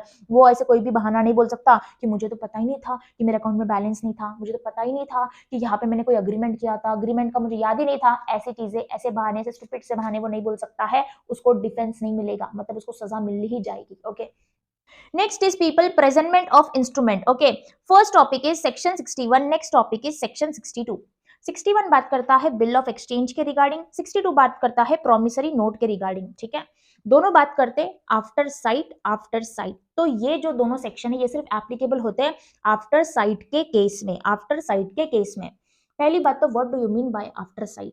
अगर तुम्हारे bill of exchange में ऐसा लिखा है 30 days after site, इसका मतलब क्या है।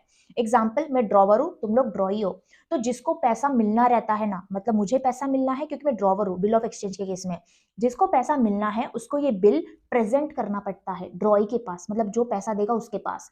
फिर उसके बाद 30 दिन बाद फिर तुम मुझे पेमेंट कर दोगे, इसको बोलते हैं bill of exchange after site. इसको क्या बोलते हैं, bill of exchange after site बोलते हैं। In short this is like a starting point, पहले तुमको प्रेजेंट करना ही पड़ता है, उसके बाद फिर तुम डेज काउंट कर दोगे, फिर फाइनल डेट आ जाएंगी, फिर तुम पेमेंट कर दोगे। लेकिन आफ्टर साइट के केस में बिल प्रेजेंट करना ही पड़ता है। तो यहाँ पे क्या दिया है, प्रेजेंटमेंट फॉर एक्सेप्टेंस, इसलिए हमें बोला गया है एक्सेप्टेंस के लिए, मतलब स्टार्टिंग डेट डिसाइड करने के लिए तुम क्या करो, बिल को प्रेजेंट कर दो। और बिल किस तरीके से प्रेजेंट होगा ये दिया यहाँ पे। पहली बात तो जहां पे भी तुम मिल सकते, मतलब ड्रॉवी, जहां पे भी ड्रॉई मिल सकता है उसको वहां पे सर्च कर लो, उसको बिल को प्रेजेंट कर दो। कब करोगे? रीजनेबल टाइम में करोगे, बिजनेस आवर्स में करोगे, इन बिजनेस डेज में करोगे। बिजनेस डे मतलब पब्लिक हॉलीडे नहीं होनी चाहिए, बिजनेस आवर्स मतलब प्रॉपरली मॉर्निंग में 11 बजे के बाद शाम को 6 बजे तक। मैं रात को 11 बजे तुमको बिल प्रेजेंट नहीं कर सकती, आर यू गेटिंग? तो बिजनेस आवर्स में करने चाहिए, बिजनेस डे में करना चाहिए, और जहां पे तुम मिल सकते हो वहां पे जाके मुझे प्रेजेंट करना पड़ेगा। अगर अपने बीच में प्लेस डिसाइडेड थी, अगर अपने बीच में पर्टिकुलर प्लेस डिसाइडेड थी, जैसे कि शिवाजी नगर, शिवाजी नगर में मैं तुमको प्रेजेंट करने वाली हूँ, डेट डिसाइडेड थी, प्लेस डिसाइडेड थी, तो मुझे एग्जैक्टली उसी प्लेस पे तुमको बिल प्रेजेंट करना पड़ेगा, अगर प्लेस डिसाइडेड थी तो। ओके, अभी मैंने ना तुमको बहुत ढूंढने की कोशिश की और तुम मिले ही नहीं, तो उसमें क्या हो जाएगा, जो बिल है सीधा डिसऑनर हो जाएगा, जो बिल है सीधा डिसऑनर हो जाएगा, अगर तुम ढूंढने के बाद भी मुझे नहीं मिले तो। तो मैम क्या ये कंपलसरी है, आपको प्रेजेंट करना ही पड़ेगा? हाँ, मुझे प्रेजेंट करना पड़ेगा। जब तक मैं आफ्टर साइट के केस में प्रेजेंट नहीं करूंगी, तुम्हारी लाइबिलिटी स्टार्ट ही नहीं होगी। तो याद रखना, आफ्टर साइट के केस में लाइबिलिटी स्टार्ट होती है, उस दिन से फिर शुरुआत होती है, डेज काउंट होते हैं। अगर मैंने प्रेजेंट नहीं किया, तुम्हारी लाइबिलिटी स्टार्ट ही नहीं होगी, और प्रेजेंट करने के टाइम पे मुझे तुम दिखे ही नहीं, मुझे तुम मिले ही नहीं, उस केस में सीधा बिल डिसऑनर हो जाएगा। बहुत सिंपल सी भाषा में, पहली बात तो अगर फिक्स प्लेस डिसाइडेड है, वहां पे फिक्स प्लेस पे जाके मुझे प्रेजेंट करना पड़ेगा। अगर तुम वो प्लेस पे नहीं मिले तो बिल डिसऑनर। क्या मुझे प्रेजेंट करना जरूरी है? हाँ। उसके बाद अगर अपना कोई भी फिक्स प्लेस डिसाइडेड नहीं था, जहां पे भी तुम मिल सकते हैं वहां पे मैं तुमको बिल को प्रेजेंट कर दूंगी। कहां पे मिल सकते हैं? तुम्हारे घर पे मिल सकते हैं, या फिर तुम्हारे बिजनेस प्लेस पे मिल सकते हैं, जहां पे भी मिलोगे मैं वहां पे बिल को प्रेजेंट कर दूंगी। That's it, this is given in section 61।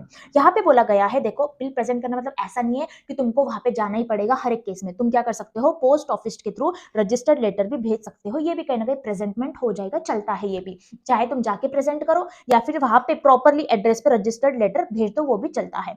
So this is section 61। Section 62 same बात करता है, सिर्फ किसकी बात करता है? प्रोमिसरी नोट के बारे में बात करता है। ये सेम चीज बोलता है, रीजनेबल टाइम में प्रेजेंट कर दो, बिजनेस आवर्स में करो, बिजनेस डेज में करो, सेम चीज है, कुछ भी अलग नहीं जो यहाँ पे दिया था। बिजनेस आवर्स बिजनेस डे में करो और रीजनेबल टाइम में प्रेजेंटमेंट कर दो, ठीक है। Next is draw is time for deliberation. इसका मतलब क्या है? अगर तुम ड्रॉई हो यहाँ पे, अभी ना मैंने तुमको प्रेजेंट किया, पर ना तुमको भी टाइम चाहिए एक्सेप्टेंस के लिए, तुम सोच रहे हो यार मैं एक्सेप्ट करूँ कि नहीं करूँ, ठीक है, क्योंकि ना ड्रॉई को एक्सेप्टेंस करना पड़ता है, तो तुम सोच रहे हो यार एक्सेप्ट करूँ कि नहीं करूँ, तो तुम्हारे पास दिए जाएंगे, ड्रॉई के पास दिए जाएंगे 48 आवर्स। कितने दिए जाएंगे? 48 आवर्स, एक्सक्लूडिंग दी पब्लिक हॉलीडेज। अगर पब्लिक हॉलीडेज है उसको एक्सक्लूड करके, जैसे 15 अगस्त, ठीक है, 15 अगस्त इज पब्लिक हॉलीडे, उसको एक्सक्लूड करके 48 आवर्स दिए जाएंगे, ठीक है। I hope this is very much clear to you. Next is presentment for payment, very very very important section. इस पे दो क्वेश्चन, देखो मैंने यहाँ पे क्वेश्चन का स्क्रीनशॉट लगा दिया है, आप इसको एक बार पढ़ लेना। ये दोनों क्वेश्चन सेक्शन 64 से रिलेटेड है। So what section 64 talks about? Presentment for payment का मतलब क्या है? याद रखना, चाहे बिल ऑफ एक्सचेंज हो, चाहे चेक हो, चाहे प्रोमिसरी नोट हो, प्रेजेंट करना ही पड़ता है जिसको पेमेंट मिलना है। देखो बिल ऑफ एक्सचेंज में ड्रॉवर को पेमेंट मिलना है या फिर एंडोर्सी को पेमेंट मिलना है, प्रोमिसरी नोट में पेई को पेमेंट मिलता है, चेक के केस में पेई को पेमेंट मिलता है।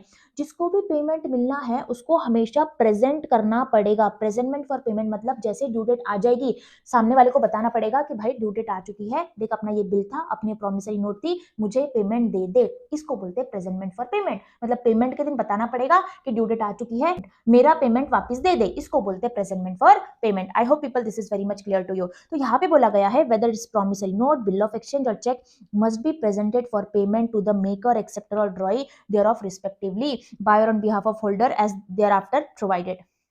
In default of such presentment, the other parties thereto are not liable thereon to such the holder. अगर तुमने प्रेजेंटमेंट नहीं किया तो जिसको पेमेंट करना था ना, मतलब ड्रॉई या फिर मेकर को, वो लाइबल नहीं होगा। इसका मतलब प्रेजेंटमेंट करना जरूरी है, नेसेसरी है। तो मैम अगर यहाँ पे प्रेजेंटमेंट नहीं किया तो जो मेकर है, जो ड्रॉई है, क्या वो लाइबिलिटी से छूट जाएगा? बेटा नहीं छूटेगा, नहीं। सिर्फ इस सेक्शन के अंदर, मतलब इस एक्ट के अंदर वो एक्शन नहीं ले सकता। दूसरे एक्ट है बहुत सारे जहाँ पे वो एक्शन ले सकता है, सूट फाइल कर सकता है, लेकिन निगोशिएबल इंस्ट्रूमेंट के अंदर सेक्शन 64 के अंदर सीधा सीधा बताया गया है, अगर तुमने प्रेजेंटमेंट नहीं किया तो इस एक्ट के अंदर तुम ज्यादा एक्शन नहीं ले सकते, अपने राइट को क्लेम नहीं कर पाओगे, ठीक है। दिस इज द लॉजिक, मैंने तुमको पूरा लॉजिक बता दिया। ये निगोशिएबल इंस्ट्रूमेंट एक्ट के अंदर तुम लाइबल नहीं रहोगे अगर तुमने प्रेजेंटमेंट नहीं किया तो। Okay, I hope this is very much clear to you. यहाँ पे एक इंपॉर्टेंट लाइन दी है आगे, एक्सेप्शन, मतलब एक केस में एक्सेप्शन है कि तुमको प्रेजेंटमेंट करने की जरूरत नहीं है। कौन से वाले? Where a promissory note is payable on demand and is not payable at a specified place। मतलब देखो, एक तो प्रॉमिसरी नोट एट डिमांड है, डिमांड मतलब क्या, तुरंत पैसा मांगना, डिमांड पे पैसा मांगना, दैट इज ऑन डिमांड। और ऊपर से तुम्हारी प्लेस भी डिसाइडेड नहीं है, प्लेस भी डिसाइडेड नहीं है। अपना लॉ बोलता है, जैसे कि एग्जांपल समझ के चलो कि मेरा ये क्लाइंट है जिसने क्या किया, जिसको पेमेंट करना था मेरे फीस का, तो उसने क्या किया, उसने प्रॉमिसरी नोट बना दिया, ठीक है। ये प्रॉमिसरी नोट उसने डिमांड पे बनाया, डिमांड पे बनाया। डिमांड मतलब क्या, मतलब मैं उससे कभी भी पैसा मांग सकती हूँ, इसको बोलते हैं डिमांड पे बनाना। इसने खुद प्रॉमिसरी नोट बनाया, इसने खुद डिमांड पे लिखा, ठीक है, इसने मेरे को प्रॉमिसरी नोट दे दिया। अपना लॉ बोलता है क्या तुम्हारे इसमें प्लेस भी डिसाइडेड नहीं थी, हमने बोला नहीं यार प्लेस भी डिसाइडेड नहीं थी, तो मेरे पास कोई चांस ही नहीं था कि कौन सी प्लेस पे जाके मैं प्रेजेंट करूँ। तो लॉ बोलता है अगर तुम्हारे इसमें प्लेस भी डिसाइडेड नहीं थी और तुम्हारा इंस्ट्रूमेंट डिमांड पे था, प्रॉमिसरी नोट डिमांड पे था, फिर तुमको प्रेजेंट करने की जरूरत नहीं। पता है मेन वर्ड क्या है, डिमांड पे था। अगर ऑलरेडी मुझे प्रॉमिसर एक ऐसा प्रॉमिसरी नोट दे रहा है जहां पे वो खुद लिख रहा है कि मैं डिमांड पे पैसा दूंगा, मैं डिमांड पे पैसा दूंगा, तो अपना लॉ बोलता है अगर तुमने खुद ने लिखा कि मैं डिमांड पे पैसा दूंगा और तुम्हारी प्लेस भी डिसाइडेड नहीं है कि कहां पे प्रेजेंट करना है, तो यहाँ पे दूसरे वाले पर्सन को पैसा मिल जाएगा, फिर उसका कुछ भी नुकसान नहीं होगा, कुछ भी नुकसान नहीं होगा। और ये हमेशा क्लाइंट क्या रहेगा, लाइबल रहेगा। ये इंपॉर्टेंट है, ये इंपॉर्टेंट है, मैंने तुमको समझा दिया। बेटा प्रॉमिसरी नोट के केस में मेकर बनाता है तो उसने क्या किया, डिमांड पे बना दिया। I hope this is very much clear to you. Hours for presentment, अब इसका मतलब क्या है, ये बोलते हैं चाहे कोई भी इंस्ट्रूमेंट हो यार, लेकिन ना business hours, usual hours of business और बैंकिंग आवर्स में प्रेजेंट करो, चाहे चेक हो चाहे प्रॉमिसरी नोट हो, वो बिजनेस आवर्स में प्रेजेंट करो। सही बात है, तुम किसी को बोल सकते कि रात को 11 बजे चल मुझे मेरा पैसा दे दे, नहीं बोल सकते। अपना लॉ बोलता है बिजनेस आवर्स में करो। What is the business hours, usually 10 बजे से मॉर्निंग से स्टार्ट होता है, 6 बजे तक शाम को रहता है, दिस आर बिजनेस आवर्स। तुम किसी को रात को 11 बजे 12 बजे नहीं बोल सकते, those are not business hours, ठीक है, बहुत लॉजिकल था। Presentment for payment of instrument payable after date or sight. After date का मतलब क्या होता है, अगर तुम्हारे इंस्ट्रूमेंट में सीधा सीधा दिया है 30 days after, 3 months after, 30 days after, 3 months after, ऐसा सीधा सीधा दिया है, तो अपना लॉ बोलता है मैच्योरिटी डेट के दिन, मतलब जो भी लास्ट डेट रहेगी ना, फटाफट से जाके प्रेजेंट कर दो और तुम्हारा पेमेंट वापस ले लो। कुछ भी अलग नहीं, नॉर्मल चीज बोल रहे हैं लेकिन अलग अलग घुमा फिरा के बोल रहे हैं, अलग अलग केसेस में बता रहे। क्या बोला इन्होंने, बोला आफ्टर डेट है। आफ्टर डेट मतलब क्या रहता है, 3 महीने बाद पेमेंट दूंगा मैं, 4 महीने बाद दूंगा। अपना लॉ बोलता है जैसे ही तुम्हारे 3 महीने हो जाएंगे ना, जिसको पैसा मिलना है वो जाता है ड्रॉय के पास और उसको बोलता है कि देख भाई अपनी तो डेट आ चुकी है, ड्यू डेट मतलब मैच्योरिटी डेट, मतलब मैच्योरिटी डेट तो प्रेजेंट करना पड़ता है। देखो must be presented for payment at maturity, जो भी तुम्हारा लास्ट डेट रहेगा जाओ और अपना पेमेंट मांग लो, कुछ अलग है नहीं। अगर तुमको इसमें कंफ्यूजन हो रहा है इतना ज्यादा सोचो मत, हर एक सेक्शन के लिए जो जो जिसमें मैंने ज्यादा फोकस किया, जैसे ये वाला बहुत इंपॉर्टेंट था, इसको अच्छे से समझ लो, 48 आवर्स को भी अच्छे से समझ लो, ठीक है, ज्यादा कंफ्यूज होने की इसमें बात नहीं है, ठीक है। Next is people presentment for payment of promissory note payable by instalment, इसको भी समझो। कभी कभी प्रॉमिसरी नोट का जो पेमेंट है वो इंस्टॉलमेंट में होता है। इंस्टॉलमेंट मतलब क्या, टोटल टोटल अमाउंट है 2 लाख रुपए का, लेकिन हो सकता है कि यहाँ पे जो पेमेंट कर रहा है ना मेकर, हो सकता है वो 4 हिस्सों में पेमेंट करेगा, 50,000 50,000 50,000 50,000।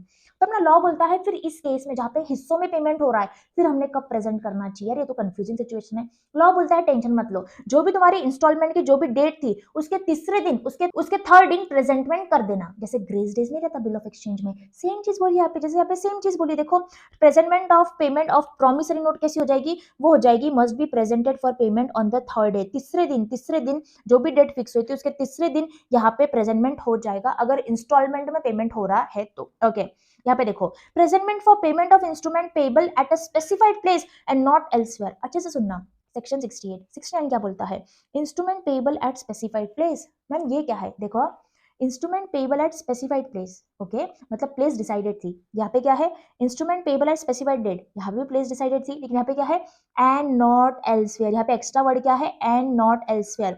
इसका मतलब क्या है, ध्यान से मेरे एग्जाम्पल को सुनना। सेक्शन 68 बोलता है जैसे ड्रॉर और ड्रॉय के बीच में डिसाइड हुआ है कि अपना जो भी प्रेजेंटमेंट रहेगा ना वो शिवाजी नगर पे होगा एंड नॉट एल्सवेयर, मतलब और कहीं पे भी नहीं होगा। अपना जो प्रेजेंटमेंट होगा ना बिल का वो शिवाजी नगर में होगा, मतलब इन्होंने प्लेस डिसाइड कर लिया, और कहीं भी नहीं होगा, एंड नॉट एल्सवेयर ऐसे डिसाइड किया। तो मुझे बताओ अगर प्लेस ऑलरेडी डिसाइड हो चुकी है तो प्रेजेंटमेंट कहाँ पे होगा, मैम कितना सिंपल है, फिर शिवाजी नगर में प्रेजेंट कर दो, सिंपल सी बात है। यही तो बोल रहा है वो, पेबल एट स्पेसिफाइड प्लेस, मतलब प्लेस डिसाइडेड थी एंड नॉट एल्सवेयर, तो जो प्लेस डिसाइड है वहां पे पेमेंट कर दो। फिर मैम ये क्या है, instrument payable at specified place. इन्होंने ना तुमको बार बार कंफ्यूज करने की कोशिश की है, हर चीज अलग अलग केसेस में बता दिया। यहाँ पे भी सेम चीज है, मतलब अगर ड्रॉवर और ड्रॉय के बीच में या फिर पार्टीज के बीच में अगर प्लेस डिसाइडेड थी, तो यहाँ पे एग्जाम्पल तुम्हारा डिसाइडेड था कि यहाँ पे जो प्रेजेंटमेंट है वो शिवाजी नगर में होना चाहिए, तो प्रेजेंटमेंट शिवाजी नगर में कर दो। फिर मैम दोनों में डिफरेंस क्या है? यहाँ पे सिर्फ वो बता रहे कि शिवाजी नगर में पेमेंट करो और कहीं भी मत करो। यहाँ पे बता रहे शिवाजी नगर में पेमेंट कर दो। यहाँ पे क्या बोल रहे हैं? शिवाजी नगर में पेमेंट करो और कहीं भी मत करो। यहाँ पे क्या बोल रहे हैं? शिवाजी नगर में पेमेंट कर दो। तुमको कोई ज्यादा कंफ्यूज होने की जरूरत नहीं है, तुम्हारे एग्जाम में ऐसे क्वेश्चन नहीं आएंगे। अगर आए भी तो अगर प्लेस दिख रही है वहां पे, उस प्लेस पे प्रेजेंटमेंट हो जाएगा। तुम बस इतना लॉजिक याद रखो। उसके बाद अगर तुम्हारी फिक्स प्लेस डिसाइडेड नहीं थी तो क्या होगा? इस केस में जहां पे उसका रेसिडेंस है या फिर बिजनेस ऑफ प्लेस है वहां पे पेमेंट हो जाएगा। बिजनेस ऑफ प्लेस या फिर उसका जो रेसिडेंस है वहां पे प्रेजेंटमेंट हो जाएगा, वहां पे पेमेंट हो जाएगा। उसके बाद देखो, अगर उसका बिजनेस ऑफ प्लेस भी नहीं पता है और उसका घर का एड्रेस भी नहीं पता है तो क्या होगा? अपना लॉ बोलता है जहां पे भी वो मिल सकता है वहां पे लेके चले जाओ और वहां पे प्रेजेंट कर लो। देखो, अगर तुमको बिजनेस प्लेस भी नहीं पता है, कोई उसका रेसिडेंस भी नहीं पता है, और पेमेंट सच प्रेजेंटमेंट में be made to him in person wherever he can be found. जहां पे भी वो मिल सकता है वहां पे प्रेजेंट कर दो। समझ में आ गया क्या? तो यहाँ पे अपन ने यहाँ से क्या पढ़ा? यहाँ से अपन ने क्या पढ़ा? अपन ने यहाँ पे पढ़ा कि अगर तुम्हारी फिक्स प्लेस कोई डिसाइडेड नहीं है तो पहली बात तो उसके बिजनेस के प्लेस पे चले जाओ। अगर बिजनेस की प्लेस पता नहीं है तो उसके घर पे चले जाओ। उसके बाद अगर तुमको उसके बिजनेस की प्लेस भी नहीं पता है, उसका घर भी नहीं पता है, तो जहां पे वो मिल सकता है वहां पे चले जाओ। ठीक है, this was about section 71। Now people next is presentment of check to charge the drawer, to charge the drawer। यहाँ पे सिर्फ चेक की बात की जा रही है, चेक की बात की जा रही है। To charge the drawer, charge the drawer का मतलब क्या है? अगर तुमको ड्रॉवर पे रिस्पॉन्सिबिलिटी डालनी है तो, ठीक है, इसका मतलब समझना, इसका मतलब समझना। देखो ये रहा मुकेश अंबानी, अपन ने जो एग्जांपल देखा था कि ये मेरा क्लाइंट है, मैंने इसको जीएसटी ऑडिट की सर्विस प्रोवाइड किया था, तो ये मुझे चेक देता है, ये मुझे चेक देता है।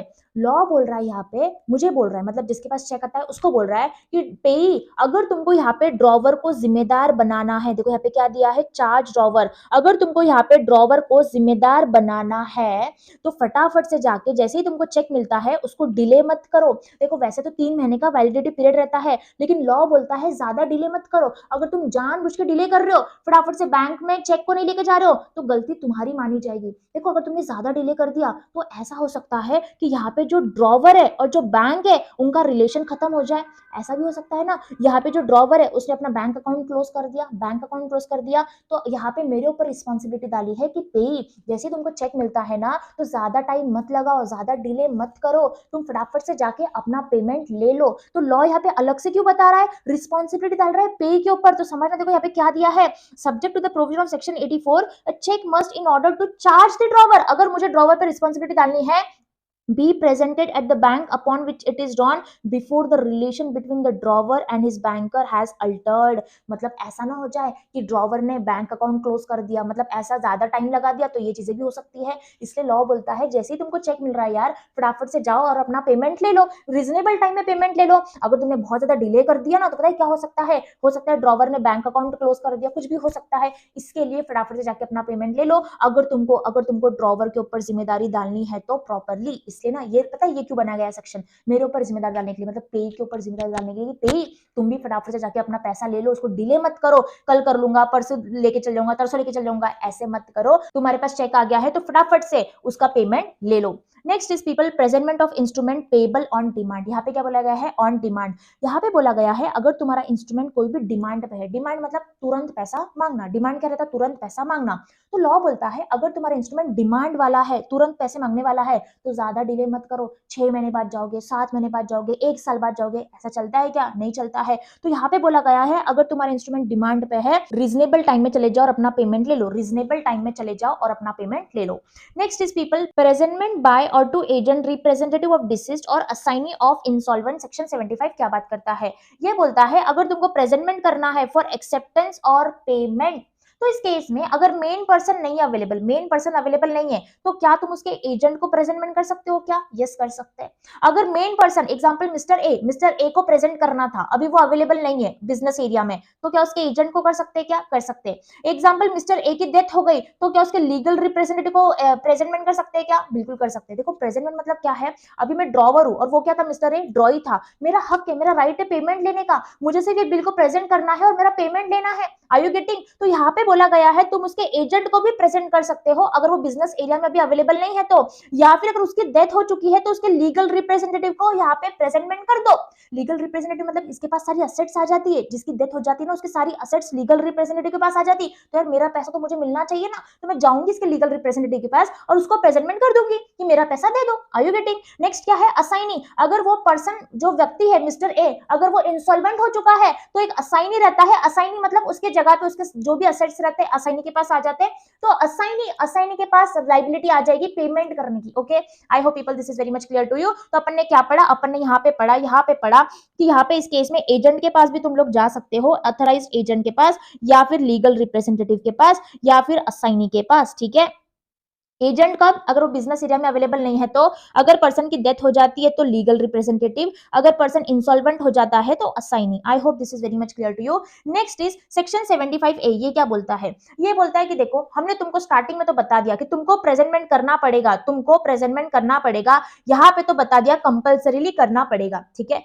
लेकिन अगर तुमने प्रेजेंट नहीं किया, तुमने इंस्ट्रूमेंट को प्रेजेंट नहीं किया, फिर भी पता है हम तुमको माफ कर सकते। कब, अगर तुम्हारे पास कोई ऐसा रीजन है जो आउट ऑफ कंट्रोल था, जैसे कि यहाँ पे मुझे बिल को प्रेजेंट करना था, मैंने बिल को प्रेजेंट नहीं किया, क्यों, भूकंप आ गया, अर्थक्वेक आ गया, फ्लड आ गया। Are you getting? ये रीजन क्या मेरे हाथ में है क्या? नहीं है। This are out of control, this reason are something जो मेरे कंट्रोल में नहीं था और मैं केयरलेस नहीं थी, मैं तो केयरिंग थी, मुझे तो प्रेजेंट करना था, लेकिन ये रीजन की वजह से मैं उस दिन प्रॉपरली प्रेजेंट नहीं कर पाई। ठीक है, तो कोई भी रीजन हो सकता है। यहाँ पे बोला गया है अगर यहाँ पे मिसकंडक्ट नहीं था, मतलब यहाँ पे मेरे तरफ से कोई केयरलेस बिहेवियर नहीं था, फिर भी कुछ ऐसा रीजन था जो beyond the control of the holder था, तो इस केस में मुझे माफ किया जाएगा और मैं अपना पेमेंट बाद में ले सकती हूँ। तो यहाँ पे क्या दिया है, एक्सक्यूज किया गया है for delay in presentment for acceptance और payment. Okay, I hope people this is very much clear to you. Next is very important section, that is section 76 when presentment is unnecessary. अपन ने starting में बात किया था कि presentment करना जरूरी है, प्रेजेंटमेंट करना जरूरी है, जिसको भी पेमेंट मिलना है उसको प्रेजेंट करना ही पड़ता है, तो ही उसको अच्छे से पेमेंट मिलेगा, तो ही वो सारे राइट्स को यूज कर पाएगा। अभी वो बता रहे कौन से केस में तुमको प्रेजेंटमेंट करने की जरूरत नहीं है। First is if the maker draw your acceptor intentionally prevents the presentment of the instrument. यहाँ पे मुझे बिल को प्रेजेंट करना है, ठीक है, मैं ड्रॉवर हूं, मुझे पैसा आना है, या फिर मैं पे हूं प्रॉमिसरी नोट के केस में, मैं जाती हूँ मेकर के पास ये प्रॉमिसरी नोट को लेके, या फिर बिल ऑफ एक्सचेंज में लेके मैं जाती हूँ यहाँ पे ड्रॉई के पास ये बिल ऑफ एक्सचेंज को लेके, लेकिन वो क्या कर रहा है पता है, उसने कॉल कट कर दिया, वो मुझे एड्रेस नहीं बता रहा है, मतलब उसको पता है कि ये कॉल कर रही है बिकॉज ऑफ पेमेंट, वो मेरा कॉल कट कर दे रहा है, बाद में उसने स्विच ऑफ कर दिया, बाद में अपने एजेंट को बोल दिया कि मुझे उसको बता दो कि मैं बाहर गया हूँ कहीं पे। Are you getting? मतलब वो क्या कर रहा है, इंटेंशनली प्रिवेंट कर रहा है प्रेजेंटमेंट से, इंटेंशनली प्रिवेंट कर रहा है प्रेजेंटमेंट से, वो मुझे प्रेजेंटमेंट करने ही नहीं दे रहा। अपना लॉ बोलता है कि जिसको पेमेंट मिलना है सामने वाला बंदा उसको प्रेजेंट नहीं करने दे रहा, तो यहाँ पे मेरी कहां से गलती हुई भाई, मेरी कहां से गलती हुई, मैं उसको कॉल करे जा रही हूँ, वो कॉल नहीं रिसीव कर रहा है, ना ही वो कॉल रिसीव कर रहा है, ना ही वो मुझे कुछ आंसर कर रहा है, इसमें मेरी क्या गलती है? Are you getting? तो मुझे प्रेजेंटमेंट करने की जरूरत नहीं, अगर मैंने नहीं भी प्रेजेंट किया ना इस केस में, फिर भी मैं अपना पैसा ले सकती हूँ और प्रॉपर रीजन बता सकती हूँ कि मैंने यहाँ पे ड्रॉई को बहुत सारे कॉल किए थे, मैंने यहाँ पे पे को बहुत सारे कॉल किए थे, उसने रिसीव नहीं किया, ऐसा बोल सकती हूँ। Are you getting?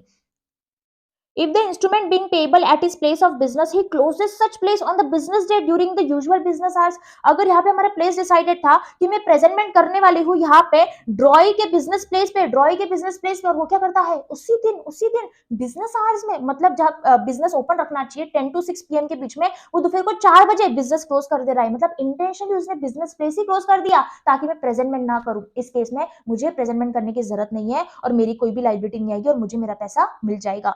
Next is if the instrument being payable at some other specified place, neither he nor any person authorized to pay attend such place। देखो अगर हमारी स्पेसिफिक प्लेस डिसाइडेड थी कि हम शिवाजी नगर में प्रेजेंटमेंट करेंगे, लेकिन वहां पे वो आता ही नहीं है, ना ही उसका एजेंट आता है, यहाँ पे क्या है पर्सन ऑथराइज, मतलब ना ही उसका ऑथराइज पर्सन, ना ही उसका एजेंट वगैरह कोई आता है, इस केस में मेरी गलती नहीं मानी जाएगी और प्रेजेंटमेंट नहीं भी किया तो भी मुझे पेमेंट मिल जाएगा। If the instrument not being payable at any specified place, he can not after due search be found. अगर हमारे बीच में कोई भी प्लेस वगैरह डिसाइडेड नहीं थी और मैंने उसको बहुत ढूंढा, बहुत प्लेस पे ढूंढा, लेकिन मुझे ढूंढने पे भी वो नहीं मिला, तो इस केस में मेरी गलती नहीं है और मुझे मेरा पैसा बाद में मिल जाएगा। As against any party sought to be charge, इस लाइन का मतलब क्या है, drawee. As against any party sought to be charge, इसका क्या है, ड्रॉई। Therewith, if he has engaged to pay notwithstanding non presentment, यहाँ पे मुझे ड्रॉई ने क्लियर कट वे में बता दिया कि अगर तुमने प्रेजेंट नहीं किया कोई बात नहीं, तुम प्रेजेंट करो या मत करो, मैं तुमको पेमेंट करने ही वाला हूँ। यहाँ पे ड्रॉई ने क्या किया, उसने मुझे बोला चाहे तुम प्रेजेंट करो या मत करो उससे फर्क ही नहीं पड़ता, मैं तुमको पेमेंट करने ही वाला हूँ, इसका टेंशन मत लो। उसने मेरे को एक श्योरिटी दे दी। तो इस केस में अगर मैंने प्रेजेंट में नहीं भी किया तो भी चलेगा। तो यहाँ पे क्या है, as against any party so to be charge therewith if he has engaged to pay notwithstanding non presentment. Last one देखना, as against any party if after maturity with knowledge that the instrument has not been presented, मतलब मैंने instrument को present नहीं किया, फिर भी उसने क्या किया सामने वाले ने, he makes a part payment on account of the amount due on the instrument, मतलब मैंने उसको इंस्ट्रूमेंट प्रेजेंट नहीं किया एज ए ड्रॉवर, फिर भी उसने पार्ट पेमेंट कर दिया। 1 लाख का बिल था, उसने उसमें से 50,000 का पेमेंट कर दिया, मतलब मुझे प्रेजेंटमेंट करने की जरूरत नहीं। क्यों? क्योंकि बिना प्रेजेंटमेंट के भी वो पेमेंट कर रहा है। Are you getting? Next is or promises to pay, मैंने अभी तक उसको प्रेजेंट नहीं किया, उसके पहले उसने मेरे से वादा कर दिया, प्रॉमिस कर दिया कि तुम टेंशन मत लो मैं तुम्हारा पेमेंट कर दूंगा। उसने मेरे को क्लियर कट वादा दे दिया, प्रॉमिस दे दिया, तो भी चलता है, फिर मुझे प्रेजेंटमेंट करने की जरूरत नहीं है। ये क्या है बेटा, ये यहाँ पे ना एक श्योरिटी आ जाती है कि हाँ यार मैंने प्रेजेंटमेंट नहीं भी किया ना तो सामने वाला फायदा नहीं उठाएगा, वो मुझे पेमेंट देगा ही, वो मुझे पेमेंट देगा ही, तो एक श्योरिटी मिल जाती है। तो सारे केसेस वैसे है, अगर बिना प्रेजेंटमेंट के उसने पार्ट पेमेंट कर दिया मतलब मुझे वो पूरा पैसा देगा ही, अगर बिना प्रेजेंटमेंट के उसने मुझे प्रॉमिस कर दिया कि मैं तुम्हारा पैसा दूंगा मतलब मुझे मेरा पैसा मिलने ही वाला है, फिर मुझे प्रेजेंटमेंट करने की जरूरत नहीं है।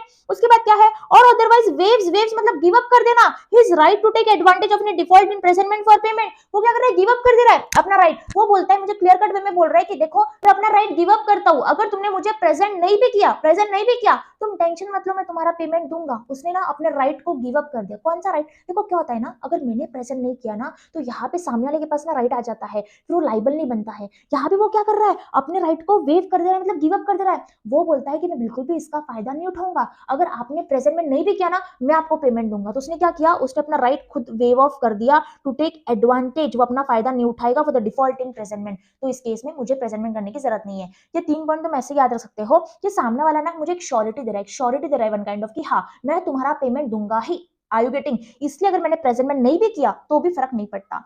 Next is as against the drawer if the drawer could not suffer damage from the want of such presentment। इसका मतलब क्या है, as against the drawer मतलब बेटा यहाँ पे ड्रॉवर की लाइबिलिटी आ जाएंगी। अभी तक जो अपन लाइबिलिटी देख रहे थे सारे केसेस में वो ड्रॉय की लाइबिलिटी थी, यहाँ पे as against the drawer मतलब ड्रॉवर की लाइबिलिटी आ जाएगी। ये केस को समझना, इसका मतलब क्या है। एग्जाम्पल समझ के चलो कि लड़की क्या करती है, गुड्स खरीदती है क्रेडिट बेसिस पे, और यहाँ पे शॉपकीपर ने क्या किया, गुड्स को सेल किया, ठीक है। तो यहाँ पे शॉपकीपर क्या करता है, बिल ऑफ एक्सचेंज को ड्रॉ करता है। यहाँ पे इस लड़की को 1 लाख रुपए देना है 3 महीने बाद, तो ये क्या है, ये ड्रॉवर है, ये ड्रॉई है, ये ड्रॉवर है, ये ड्रॉई है। अभी समझना, यहाँ पे शॉपकीपर ने क्या बोला इस लड़की को कि 3 महीने बाद 1 लाख रुपए ना मुझे मत देना, पेई को देना। पेई कौन है, पेई ना एग्जांपल इसकी बिजनेस पार्टनर है, सुनीता नाम है इसका। तो वो यहाँ पे बोलता है, ड्रॉवर बोलता है कि 3 महीने बाद जो 1 लाख रुपए है ना पेई को देना, मतलब सुनीता को देना। अभी समझना, यहाँ पे सुनीता क्या करती है, प्रेजेंटमेंट के दिन इसको बिल प्रेजेंट ही नहीं करती है, इसको बिल प्रेजेंट ही नहीं करती है। पर पता है इसका प्रेजेंट और नहीं करने से फर्क ही नहीं पड़ा, पहले से ये बैंकरप्ट हो जाती है, पहले से ये बैंकरप्ट हो जाती है,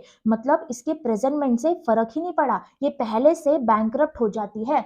अपना लॉ बोलता है यहाँ पे अगर ये पहले से बैंकरप्ट थी फिर भी ड्रॉवर ने क्या किया, ये बिल को यहाँ पे पास कर दिया, तो इस केस में कौन लाइबल हो जाएगा, इस केस में ड्रॉवर लाइबल हो जाएगा। यहाँ पे सेंटेंस क्या है, as against the drawer if the drawer could not suffer damage from the want of such presentment। अगर प्रेजेंटमेंट करने से नहीं करने से अगर उसको कुछ भी लॉस नहीं हुआ है, उसको कुछ भी डैमेज नहीं हुआ है, मतलब उसको पैसा देना ही था क्योंकि वो बैंकरप्ट हो चुकी है सामने वाली, तो इस केस में कौन लाइबल हो जाएगा, ड्रॉवर लाइबल हो जाएगा। ठीक है, next is people section 77। Section 77 क्या बोलता है, यहाँ पे बोला गया है अगर तुम चेक देते हो, अगर तुम चेक प्रेजेंट करते हो बैंक वालों के पास, एग्जाम्पल अगर सामने वाले के अकाउंट में पैसा था फिर भी बैंक वालों ने पैसों का पेमेंट नहीं किया, बैंक से गलती हो गई, या फिर तुमने चेक दिया, बैंक वाले क्या कर रहे हैं, ऐसे साइड में कहीं पे भी रख दे रहे तुम्हारा चेक थोड़ा सा फट गया, डैमेज हो गया, लॉस हो गया, कुछ भी हो गया, तो लॉ बोलता है अगर निग्लिजेंटली मतलब केयरलेसली अगर बैंक वालों ने कुछ हरकतें किया, कुछ एक्शन किया, तो बैंक वालों को कंपेंसेशन देना पड़ेगा। तो वर्ड क्या यहाँ पे,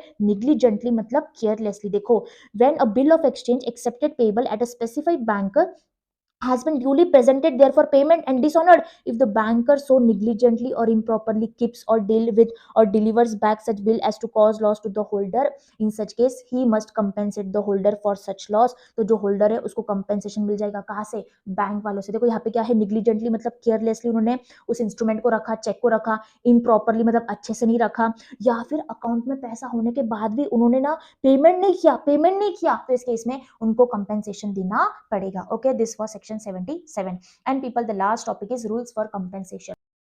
last one is people rules of compensation. अब इसको समझना, सेक्शन 117 ये क्या बोलता है, मतलब जो प्रॉमिसरी नोट है, जो बिल ऑफ एक्सचेंज है, अगर वो डिसऑनर हो गया, मतलब मुझे पेमेंट मिलना था, मैं यहाँ पे ड्रॉवर थी, मैं यहाँ पे पेई थी, मुझे पेमेंट आना था, लेकिन सामने वाले ने पेमेंट किया ही नहीं, तो बिल डिसऑनर हो गया, प्रॉमिसरी नोट डिसऑनर हो गया, तो मेरे पास क्या क्या राइट्स है, मेरे पास क्या क्या राइट्स है, वो सारे राइट्स यहाँ पे दिए हैं। सो पीपल, फर्स्ट इज, मेरे पास क्या राइट है, the holder is entitled to the amount due upon the instrument together with expenses properly covered in presenting, noting and protesting it।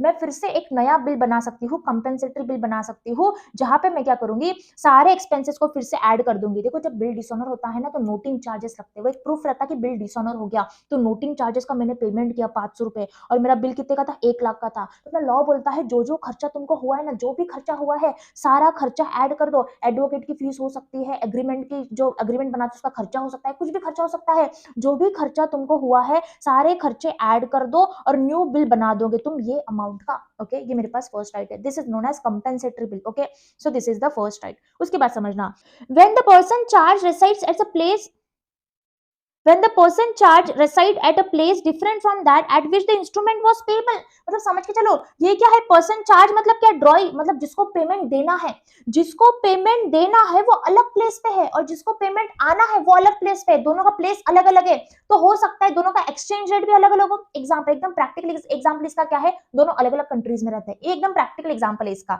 अगर दोनों अलग अलग कंट्रीज में रहते हैं, मतलब इनका एक्सचेंज रेट तो देखो फ्लक्चुएट होता है, बहुत ज्यादा चेंज होता है, तो क्या होगा, देखो जब हमारा पुराना बिल था ना, तो पुराने रेट पे था, अभी सामने वाले ने क्या किया, डिसऑनर कर दिया। अगर सामने वाले ने अपना बिल डिसऑनर कर दिया, तो बाद में अभी न्यू बिल बनाएगा, तो सोच के देखो यार, मेरा नुकसान भी तो हो सकता है, वो इतने टाइम बाद पेमेंट दे रहा है, अगर एक्सचेंज रेट अगर बढ़ गए, कम हो गए, तो इसमें तो मेरा नुकसान हो सकता है ना। इसलिए अपने लॉ ने बोला है, जो तुम न्यू बिल बनाओगे ना, जो तुम न्यू बिल बनाओगे ना, उसमें सारी चीजें करंट रेट ऑफ एक्सचेंज पे होगी। करंट रेट ऑफ एक्सचेंज मतलब आज के रेट पे होगी।